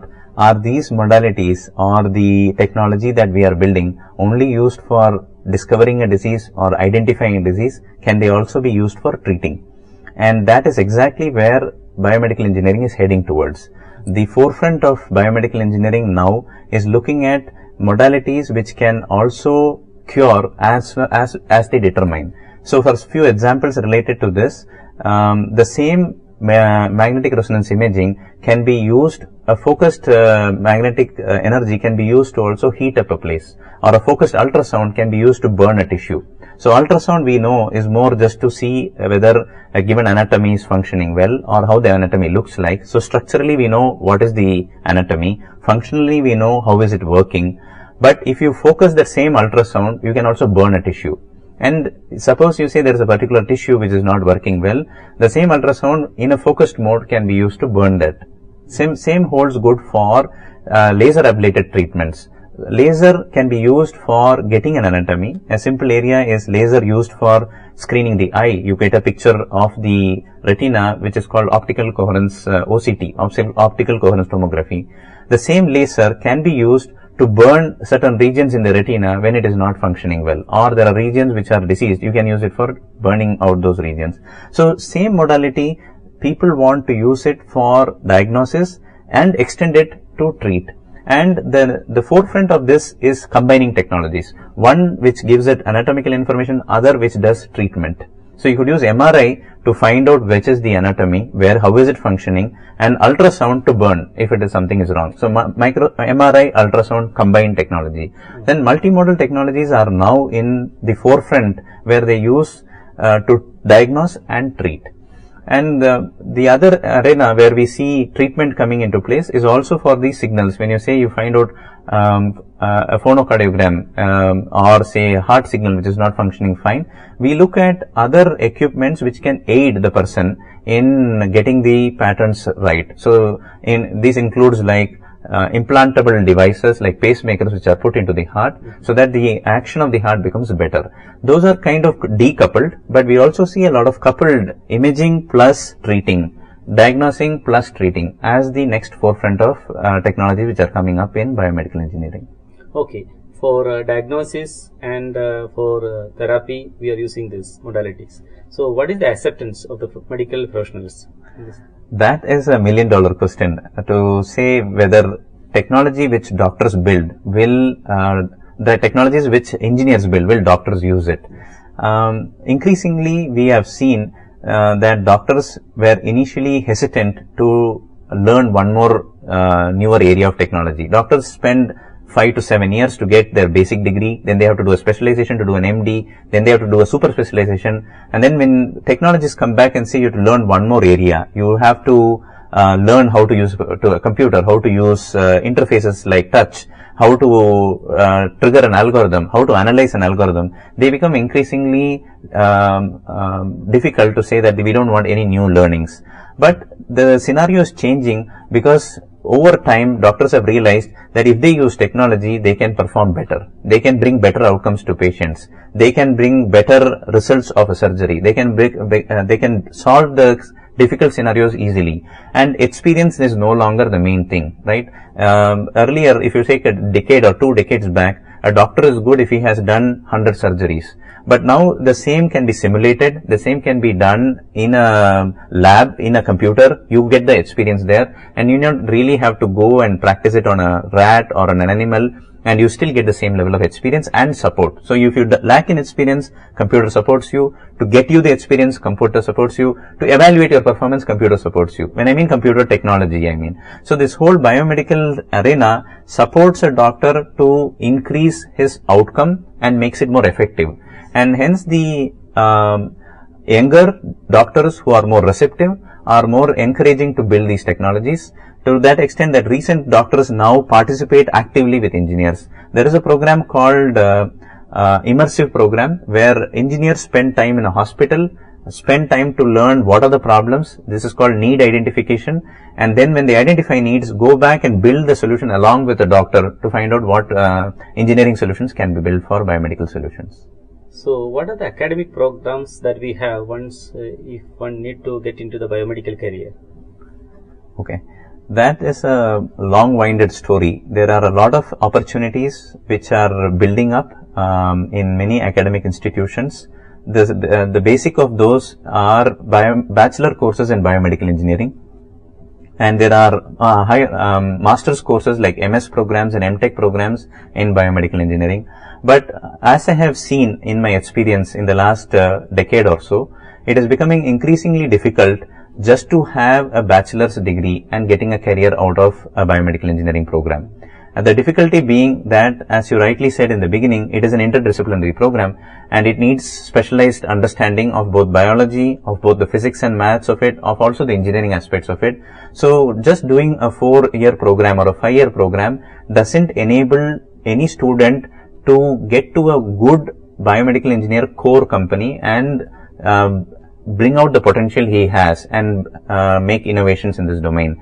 Hence, if any student decides that he wants to go get into biomedical engineering, it is a long journey. One has to do a bachelor's degree, follow it up with a master's like an MS or an MTech, and preferably continue it with a PhD and finish a doctorate program. And once you finish a doctorate program in biomedical engineering, there are enough opportunities in India, in abroad, which will enable you to get into the core activity in biomedical engineering. But that is one side of the opportunities for biomedical engineers. The other opportunities which are there are those who want to get into the software. When I mean you do a PhD, I more mean for those who want to get opportunities in algorithms. For those who want to get into software, which you want to do software building for enabling a doctor, then the best opportunities are get into a computer science program but do a master's, get experience in one or two development companies, then move into core companies where they build software for biomedical engineering. You wouldn't, the students would not be able to get into core algorithm work, but they would at least be able to be in support function like building software for biomedical engineering, which is also opportunities. And coming to the third side of it, the hardware part of it, one needs to have exposure in mechanical engineering, one needs to have exposure in electronics and electrical ECE, electronic communication engineering, and again have specialization there. And then they can come up with opportunities to build hardware which can be used for diagnosing or treating the solutions for biomedical areas. So hardware also there are opportunities, and that comes from mechanical and electrical electronics background. Software has opportunities coming from computer science and information technology background, and algorithms have opportunities coming from biomedical engineering. But all these three need to be done up to the extent of minimum a master's and preferably a PhD. And then these students will be able to bring in this cross interdisciplinary activity and help promote newer technologies and innovations in biomedical engineering. So you mentioned about the importance of research in the field of biomedical engineering. And what are the major research institutions that we have in India to get good explosion in this particular area? Very interesting question and very relevant question, and very important for students to be aware where they can look out to get to the right certification and degrees for getting a career in biomedical engineering. The foremost of those, I should admit I have only minimal exposure. I spent a couple of years in academics, but whatever I am aware of I can share with.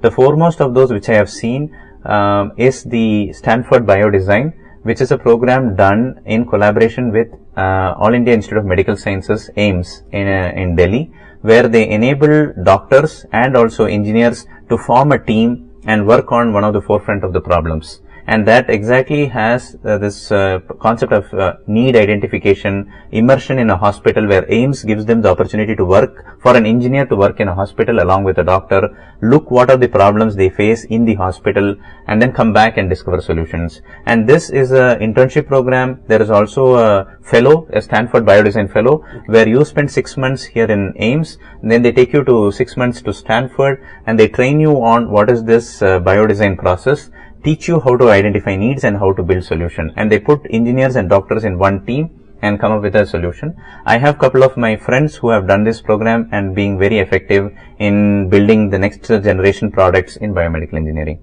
The other institutions which I am also aware in my interactions through my work is one fantastic group in IIT Madras.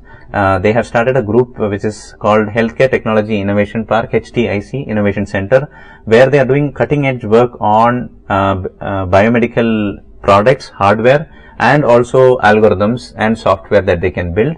And they in-house build those customized solutions based on various needs that they see around in the hospitals, and build those, test those, and then launch them in the market. A fantastic group, lot of opportunities for biomedical engineers to get their hands on directly in the hardware, build algorithms, and also deploy the solutions in the market. So a very good research group is in IIT Madras, in HTIC, which is like an offshoot of IIT Madras.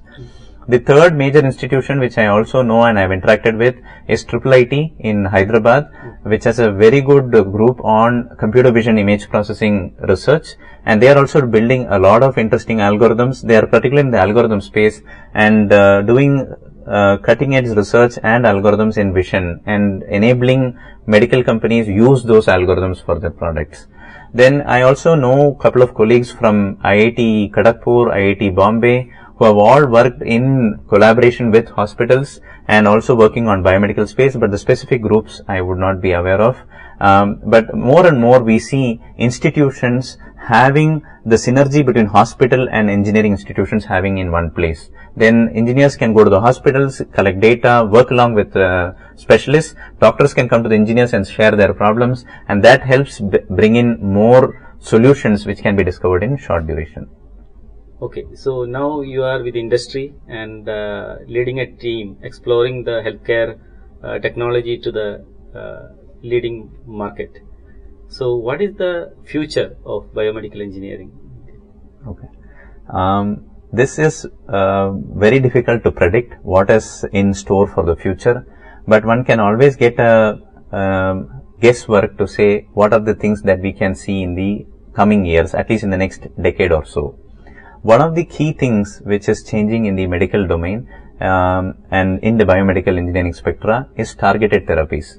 And in fact, as recently as a week back, there was research groups trying to look at targeted medicines which go deliver the medicine only to a particular pain location or a disease location and doesn't affect any other place. A simple example which was quoted in that research is that we take an antibody or an antibiotic and then it slows your entire system because you become weak, you become lethargic, because the system medicine gets delivered to the whole body. It is not going to one location. But they are having ways and means now to deliver that antibiotic only to the need location. So you don't feel lethargic. The thing which needs the medicine, gets cure. Rest of the things are not affected at all. So this targeted medicines is going to be the next wave in biomedical engineering, where people research mechanisms to deliver either a therapy, which could be radiation or a chemical, or a medicine which goes and only cures the respective location and doesn't disturb anything else. The same is also looked and explored in surgery, and a lot of steps have already happened, and the arena is called keyhole surgeries. So you can make a hole which is like a pinhole or a small hole, go through that hole and then do the corrective surgery, and the recovery time is very quick. People come back, go do a surgery and come back home in 1 day or 2 days. And this is already in practice. I am not talking of what is going to come, but more and more such keyhole or pinhole based surgeries would be also the next trend that we see. The third major trend which we also see is technologies which will enable people to get the required care being at home. Right. One of the major problems that we see is that when a patient goes to a hospital, he goes with one disease and comes back with 5 disease. And so does he go for a cure, or is he going to get more disease? So the pattern there is changing by having dedicated doctors visit patients at home on demand basis and give you cure at home. And that has already started out. The e-commerce space, the IT space, the cloud is all enabling this, so that doctors can be booked on an appointment via your e-commerce portal. Payment can happen over it. Appointment can be booked via a web portal. Doctor visits you at a given point of time. You may have to pay a little extra, but you get care sitting at your home, and you don't have to worry about going to a hospital, waiting in endless queues and so on. So that is also a paradigm shift which is happening, which we see care coming to a home rather than you going to a hospital. The last shift which is also happening is a completion of a care cycle. What I mean by a completion of a care cycle, you don't go to a hospital to get heart treatment, you go to another hospital to get your brain scan done and so on. So the concept is now of a health city, where you go to, if at all if you need to go to a hospital, if you can get it done in home, it is good. If you want to go to a hospital, they take care of you end to end. And holistic medicine is the era where they say you want A, B, C, D, which includes multiple organs that needs to be looked into, or multiple experts have to come to give a solution. Everything can be given under one umbrella, and those are the health city concepts which kind of integrate all the modalities, all the specialities under one roof. And finally, last but not the least, we also have technologies to enable people not to fall sick. that is the best that can happen. Why talk about curing? So these are technologies which will help people eat right, which will which will help people do more physical activity, which will help people not to fall sick by taking care of their vitals, monitoring their vitals. That is going to be the next era, where you have apps which are built on mobile phones, sensors which will tell you when you should be doing your activity, counting how much of physical activity you do, and help you that you never go to a hospital at all and stay fit. And I really envision a future where the hospitals don't need to exist. You can as well be the person who monitors your health and take care of your health yourself. That is very interesting and very informative. And thank you very much for your valuable time. Thank you, sir. Thank you. Thank you.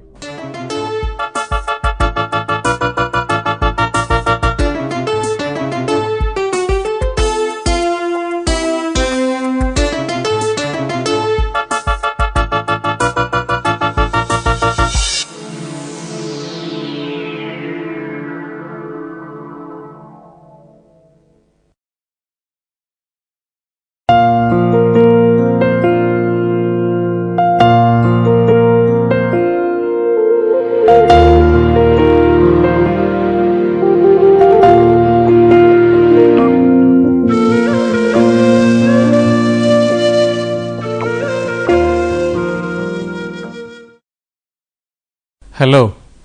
In this session, we will be focusing on the theory of existentialism and how it applies to art. We are aware that most of the pre-20th century philosophers were concerned with the abstract questions of idea, form, reason, and so on. Most of these theoreticians failed to recognize the immediate condition in which the human being is placed. The anxiety, boredom, and alienation one feels in real life was surprisingly neglected by earlier philosophers. It is the existentialists who gave focus to these realities of human existence. Existentialism as a philosophical and literary movement came into prominence during the period adjacent to Second World War. But existentialist ideas can be seen in the work of many earlier philosophers. Soren Kierkegaard and Friedrich Nietzsche are considered to be the pioneers of existentialist thought. Soren Kierkegaard offered metaphysical solution to the problem of being, but Nietzsche followed a nihilistic approach. Husserl and Heidegger are also considered to be existentialists in their approach. Existentialism was not only a philosophical movement. Many of the thinkers expressed their ideas through their literary works too. So the key figures of existentialist thought also include well-known literary figures like Dostoevsky. Many existentialists refuse themselves to be called as existentialists. The key figures of the movement are Sartre, Simone de Beauvoir, Camus, Marshall, Merleau-Ponty, so on. Existentialism, like Dadaism, can also be thought of as a movement born out of angst of post-war Europe. Men felt abandoned in an absurd world. The faith in social systems were lost, and this in turn led to the theory of the freedom of the individual. To an existentialist, existence is more important than essence. The being feels that he is in a world where others exist. The conscious being feels self and that which is not the self, the other. Most of the time, the world appears to be hostile. The being can choose the way in which he interacts with this world. It is this choice of will which defines the freedom of an individual. The series of conscious decisions or choice defines the destiny of an individual. Thus, the existentialists believe that an individual wills his own destiny. For existentialism, human freedom grounds the very possibility of knowledge in its deepest form, that is, the capacity of human beings to reveal something about reality. The freedom of will thus gives the possibility to humans to search for knowledge in its deepest form. He can search for the reality of his own existence. Then there arises a question of the creation of the self and the other. This question was answered by existentialist thinkers in two different ways. One way accepts the existence of God and the other way denies it. Gabriel Marshall and Buber belong to the first group of Christian existentialists. Gabriel Marshall defines human freedom in metaphysical terms as the capability of the human mind to make itself available to the will of the Creator, the great other. Atheistic existentialist thinkers like Camus, Sartre, Simone de Beauvoir, Merleau-Ponty and others do not accept faith in God to be an answer to the condition of human freedom. To them, a definite objective answer to this problem may not be possible within the current human capacity. One can only search for an objective meaning inside a world which offers absurd conditions of existence. And a search for order brings them into direct conflict with the universe. But reality offers freedom of the will with which an individual can determine his choices and action. The only positive feature of human reality is the feeling of responsibility towards oneself and others. Only a man of real freedom can take on this in a proper, responsible manner. Others will deny themselves the search for existential answers by playing predefined roles throughout their life. Sartre named such a human as somebody with bad faith. Marshall defines such a person as functional man. When the self exists in the world, it goes through many conditions. One such condition is the state of dread. Dread needs the existence of other objects in the world. There is another somewhat similar state, anxiety. For anxiety, an interaction with the other is not needed. It is a self-induced state. Anxiety comes out of our understanding of the total freedom of choice that confronts us every living moment. An individual has to decide his actions every moment, and this shapes his future. Anxiety also comes forth from the individual's confrontation with nothingness. Sartre states nothingness is our inherent lack of self. We are in constant pursuit of a self.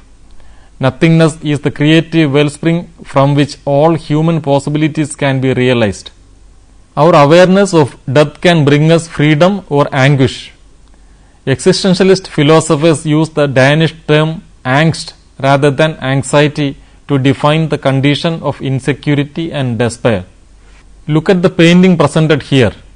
This is a painting done by Edvard Munch, the great Norwegian modern master. For an existentialist, the being and the world are not static but dynamic. Every being is in a state of becoming, in a state of continuous change. The constant flux and momentum of everyday existence, the feeling of pain, dread and angst find expression through this masterwork. Sartre says that every imaginary presentation of the world is an act of a freedom speaking to other freedoms about possible ways of engaging freedom in the world. In this sense, the above painting is also a statement about human freedom. To an existentialist, meaning is generated continuously by the being in its interaction with the other. What an artist does is to impose a structure, a possibility of meaning to a chaotic world and present it within the framework of specificity. A choice of freedom taken by the artist reveals a fundamental existential attitude towards the world, and this attitude finds its expression in the work of art. But it is to be stressed that the manifestation of subjective expression found in a work of art is not that which is essentially important, but the statement of freedom embedded within it. Thus, artistic practice is linked to ethical and political choices. The danger here is that the artist can have a bad faith and base his choice upon it.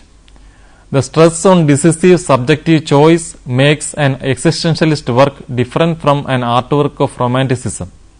Freedom and self-determination are active notions for the existentialist, while in a romantic work, nature takes over the self-determination of the artist.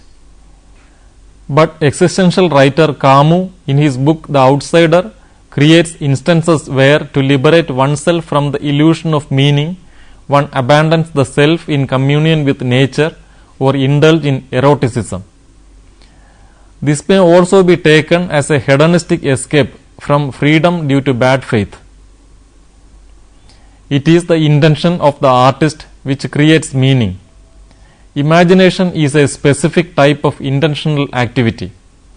The capacity of imagination can be seen as a very clear act of human freedom in deriving meaning.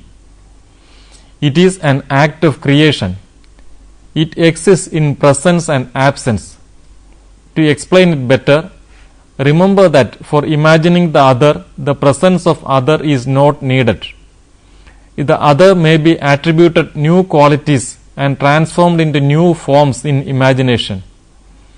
In imagination, the absence of the object is embedded together with nothingness. It is absent here and now, thus stands outside space and time. Imagination thus offers freedom than perception. This is the freedom employed by artists through their intentional choice of actions. The artist enjoys the freedom of choice to select certain parts from the other and discard some, give a new order in arranging them. This intentional act creates order and meaning to the represented. So, artistic practice is a visible presentation of human freedom. It demonstrates that humans are capable of recreating a new world from the given world. Imagination happens inside human consciousness. A particular worldview is established by consciousness as an act of its intention to impart structure to the outside world. This is a human faculty related to the capacity of language. An artist is a person who holds a specific world perspective in a coherent way. This distinguishes an artist from a common perceiver. The painting The Scream by Edward Munch may appear to stand in reverse to what we have stated now. It appears to have dissolved the ordered structure of the world and introduces chaos. It is not so. Edward Munch has created a new order. He gave form to the chaos. He gave form to the chaos of dread and angst one feels. Imagination alters the forms of the world to a more meaningful expression of its real nature. Munch is a creator of a new order, a new style with a coherent worldview, and it is a pure expression of human condition. Here, the existentialists can be stated as attributing artists with special power. This theory may appear in par with the Romantics' theory of genius, but the existentialist artists are theoretically placed at a position of failure. Expressive activity can only be an attempt of the expression of human freedom. It succeeds only in imagination. In real world, it will fail because sensory perception presents a world wherein there is too much to reveal. Examining the above point will make it clear why most of the existentialists considered theatre to be more expressive in a system of arts. It is imagination contained within real world. Sartre has also made a sharp differentiation between an artisan and an artist. An artisan is someone whose inspiration comes from a concept within a known method of production. He is also aware of the specific function which the manufactured object will be used for before beginning the process of production. It is predetermined. Because of that, for an artisan, essence precedes existence. This process differs from a real artist who continues to make choices of selection during the process of creation. The traditional religious theory of creation of the world also follow the artisan pattern. According to Sartre, God in traditional religion is conceived to be a craftsperson. The art critic Harold Rosenberg, while talking about existentialism in relation to abstract expressionism, stated that a painting is a metaphor of life where every decision has to start something new. This viewpoint is somewhat different from the pessimistic view on subjectivity opted by most of the atheistic existentialists. Because of their allegiance to human subjectivity, they rejected the idea of abstraction and preferred representation in art. Accordingly, art with human figuration is considered closer to the leftist position proposed by existentialists like Sartre. Sartre's famous book Nausea centers around the theme of the body. A human subject is aware and tormented by the existence of the body. Likewise, the body of the painting, the real material with which it is made, became a theme in itself for artists. This started during 1900s in the Fauvist movement. Later art movements in Europe, contemporary to the important existential thinkers, can be seen to ponder similar existential questions. An important group of this period is the Cobra group. Cobra artists never tried to idealize the human condition or present an abstract reduction of reality. They used figuration to express the horror and boredom of living. Francis Bacon also was contemporary to Sartre and Simone de Beauvoir. His paintings show the existential human condition in all its fury. Bacon's paintings tell the anguish, torment and boredom of the human subject. Artists like Edward Munch pondered more on inner existence of the subject through his works like The Cry, Anguish, so on. In Bacon, we see that the body in its physical and material form is tormented by the physical world through the conflict. He has painted more than 30 versions of Pope Innocent X, a painting done by Velázquez in 1650s. The 17th century master paints the Pope to be in calm repose. In Bacon's 20th century version, the figure is transformed into a representation of torment. Giacometti is also considered to be a prominent artist whose works contain existential anguish. It was Sartre who wrote a preface to his exhibition of 1948. In it, Sartre states that Giacometti's figures represent the human.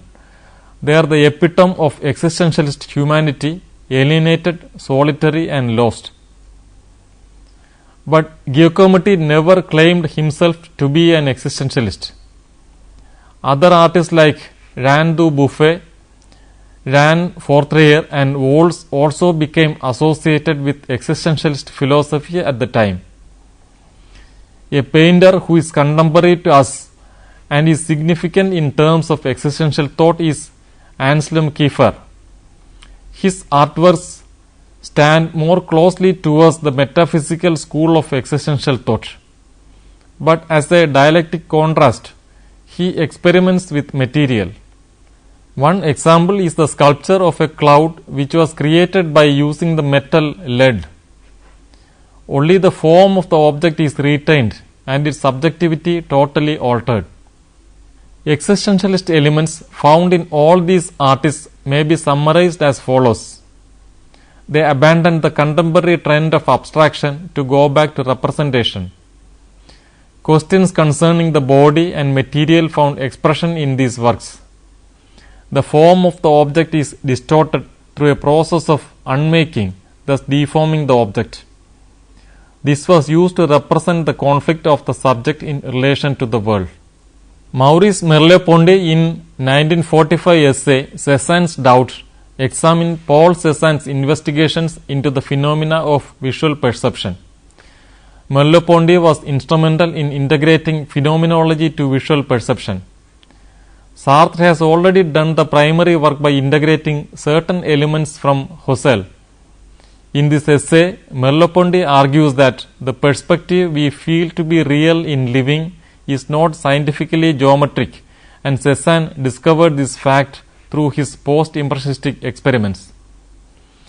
In this argument, Ponty is advancing the theory of Husserl. Merleau-Ponty's treatise, The Phenomenology of Perception, published in 1945, influenced the later movement of minimalism.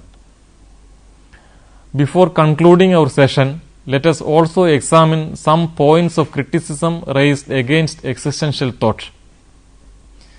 It is hopelessly pessimistic in its approach to the question of human existence. The arguments are totally individualistic and isolationist and permits unreasonable freedom to the individual. But a real understanding of existentialist thought will reveal that it was mostly a phenomenological movement. Ethics was given only secondary importance. Above all, the freedom it dealt with was responsible and not hedonistic or destructive.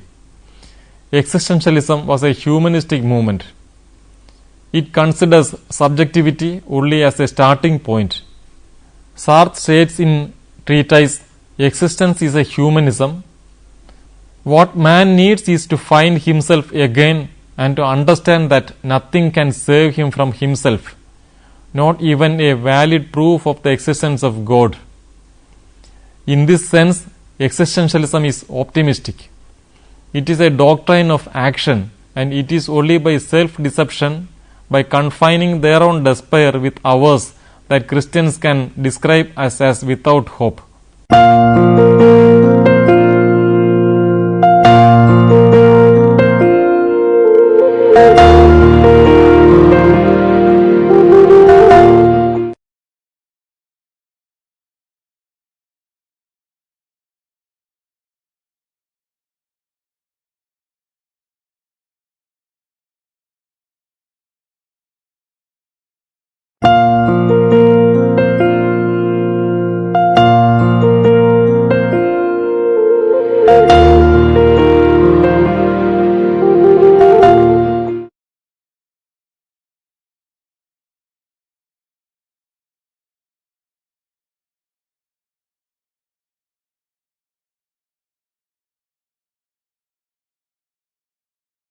It is time we conclude this session. Bye till we meet again.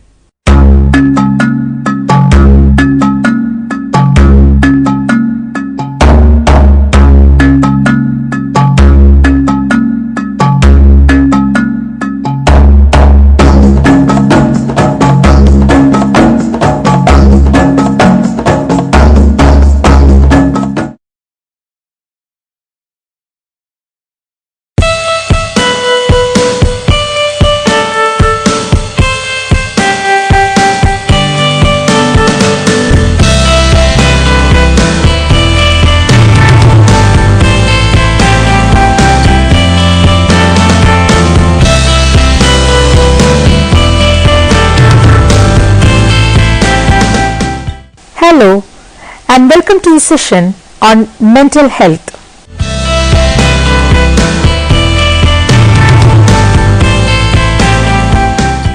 Today we will discuss the concept, its relevance and characteristics and its relation to school.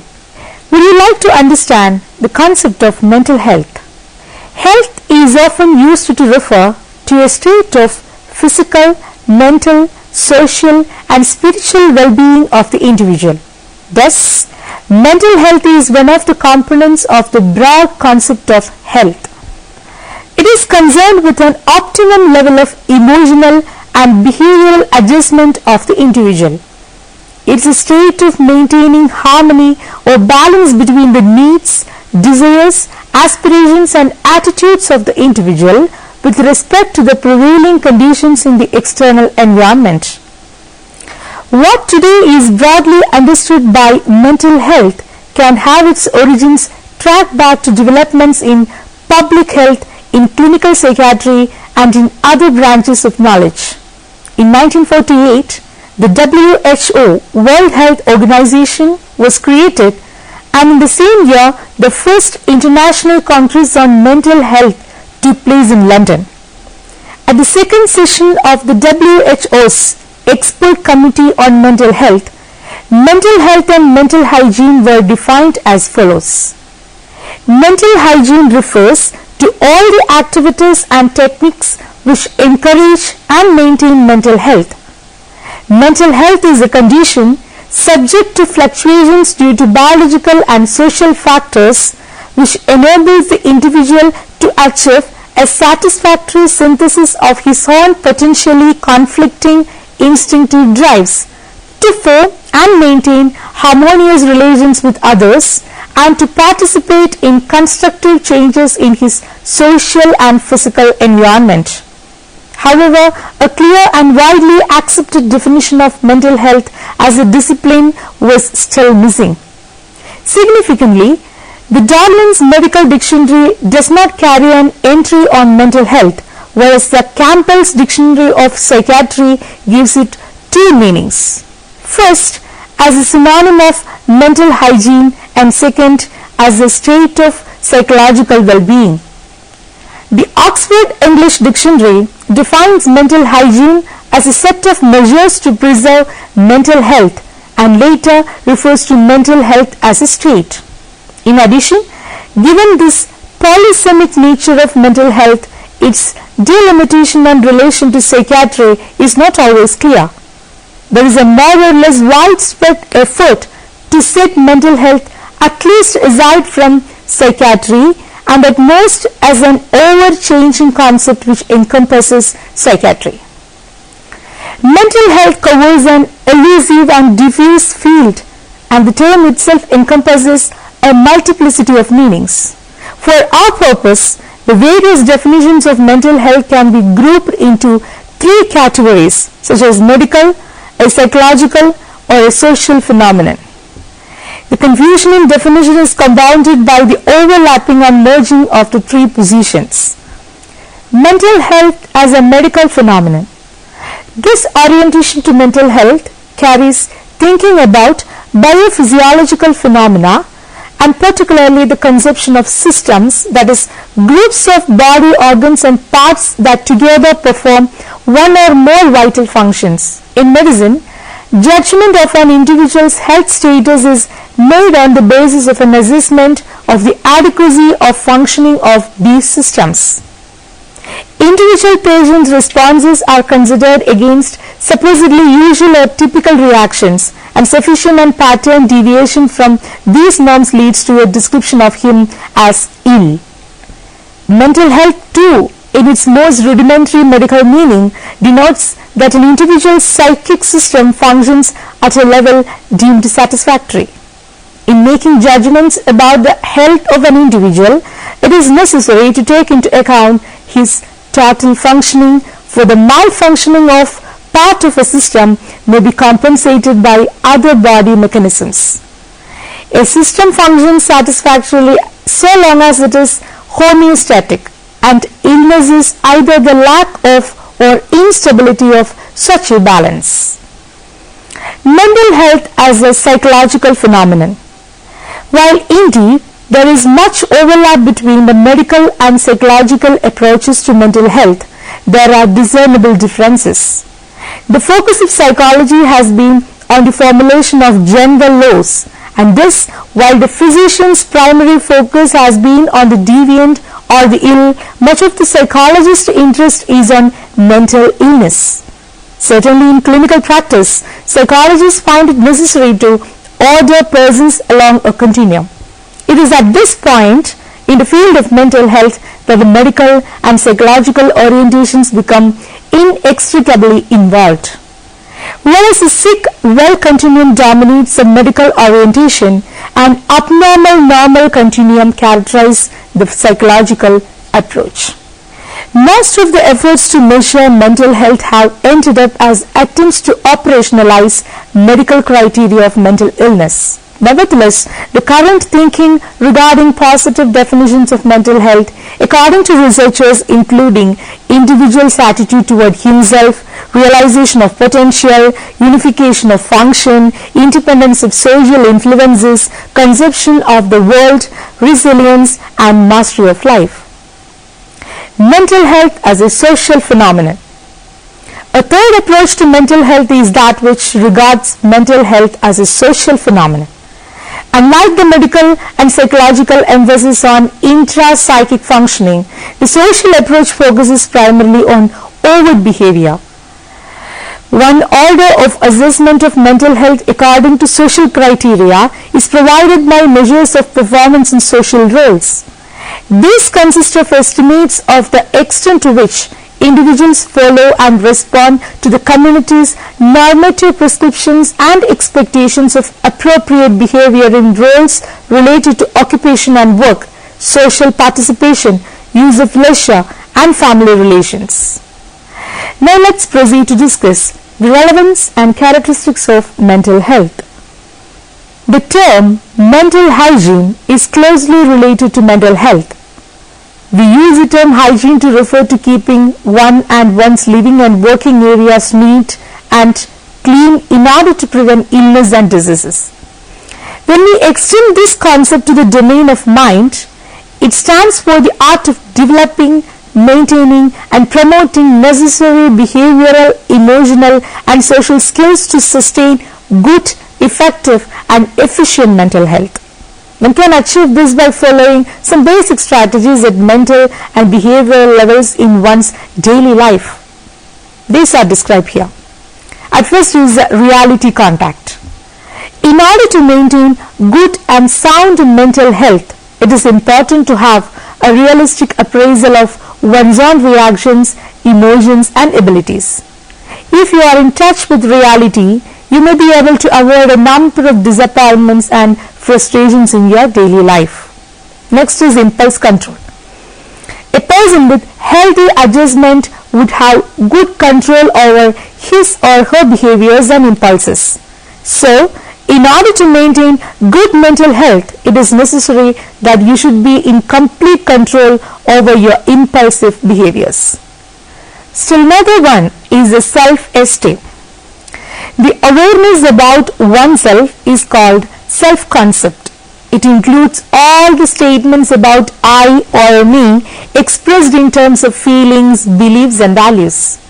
The self-concept is sum total of all that a person is aware about his or her own self. Self-esteem is the evaluative component of self. The personal evaluation of self could be either positive or negative. A sense of personal adequacy or positive self-concept is essential for mental health. Then another one is the positive thoughts. The quality of mental health depends on whether we direct our thoughts in positive or negative ways. Negative thoughts generate negative emotions such as anger, hate, jealousy, fear and despair. The effect of such negative emotions on our mind is unhealthy. They also harm the endocrine system. Therefore, in order to maintain good mental health, we need to develop the power of positive thinking, which generates positive emotions such as love, joy, happiness, hope, compassion, empathy and optimism in us. Such emotions strengthen our capacity to cope with various life challenges. In order to understand mental health in a better way, you are required to know the meaning of mental ill health and mental illness. Mental ill health is defined as the absence of the qualities of positive mental health in the individual. For example, if someone among you often displays negative feelings and attitudes about others, you can assume that this person is displaying the characteristics of mental ill health. Mental illness is a broad term which includes almost all the disorders of behavior which are caused by faulty perception, emotion, thinking and attitude. Such individuals have problems in making adjustment with others in the society. Are you eager to know about the indicators or signs of poor mental health? Here are they. Haphazard and disorganized daily life routine. Short-tempered and irritating behavior. Anger and aggressive behavior. Restlessness. Increased or poor appetite and indigestion. Irregular sleeping patterns such as insomnia, disturbed sleep or narcolepsy, that is excess sleep. Poor interpersonal relationships. Anxiety and worry. negative attitude towards self and others, withdrawing from relationships, irregular and abnormal physiological conditions, for example, blood pressure, heart palpitation and pulse rate. Excessive use of drugs, example alcohol, tranquilizers and hallucinogens. Cigarette smoking and use of tobacco in other forms. The described things may cause threat to mental health. If an individual is frequently involved in such behaviors or remains in a particular state for a long period, then it is more likely that he or she may develop various kinds of mental disorders. It is very important to know about the behaviors which sustain mental health. In modern life, scientific and technological advances have created many facilities for comfort. However, if we develop dependency on them, our lifestyle becomes very sedentary and fragile. In order to overcome the risk involved in such a life, we should observe certain precautions and engage in behaviors which promote and sustain good health.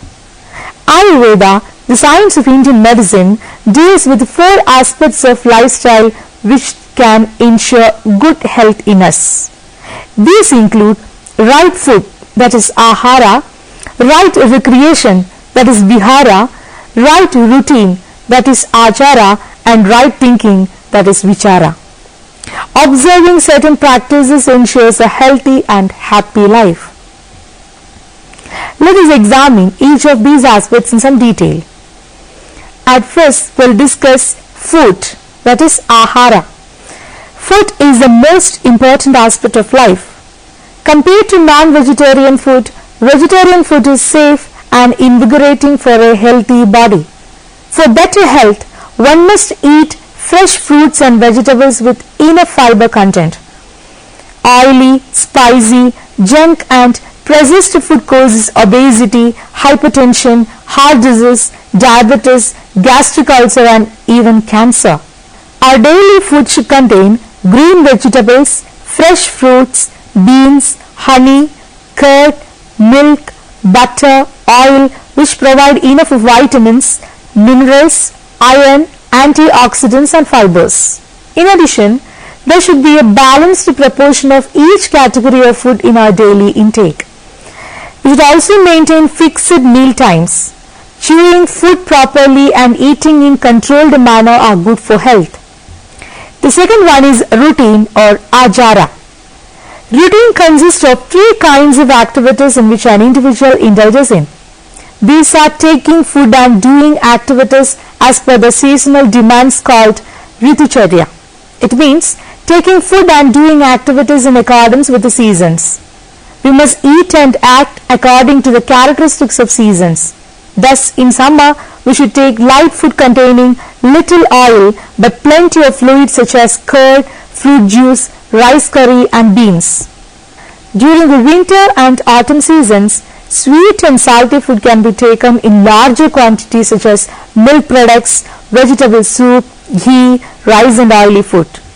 During the spring season, light food with less content of oil should be taken such as preparation containing gram and rice. During the rainy season, food with astringent, acidic, salty and sweet taste are taken. Day routine, that is dincharya, and night routine, that is ratricharya, refer to eating and doing activities according to the time of day and night. One should get up early in the morning before sunrise. Drinking water should be the first act after waking. It ensures smooth excretion of body waste and is a sure remedy for constipation. After excretion of feces and cleaning of teeth, massage of the body should be done before taking bath. Thus, there should be proper time for each and every activity in the cycle of 24 hours. The third one is recreation or vihara. Doing exercise and morning walk are the most important components of recreation. It makes the body light and strong. It increases the immunity, resistance power of the body and capability to work.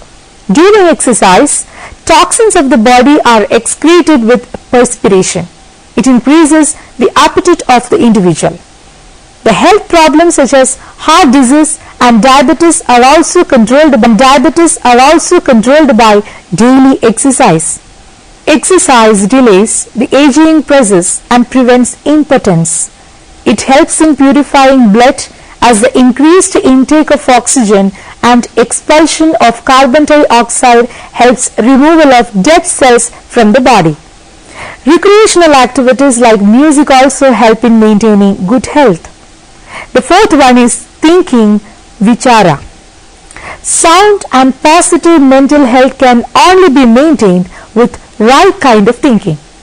A person who is mentally fit and healthy has self-satisfaction, accommodative intellect, ability to accept criticism, understanding of the emotional needs of others, and self-control.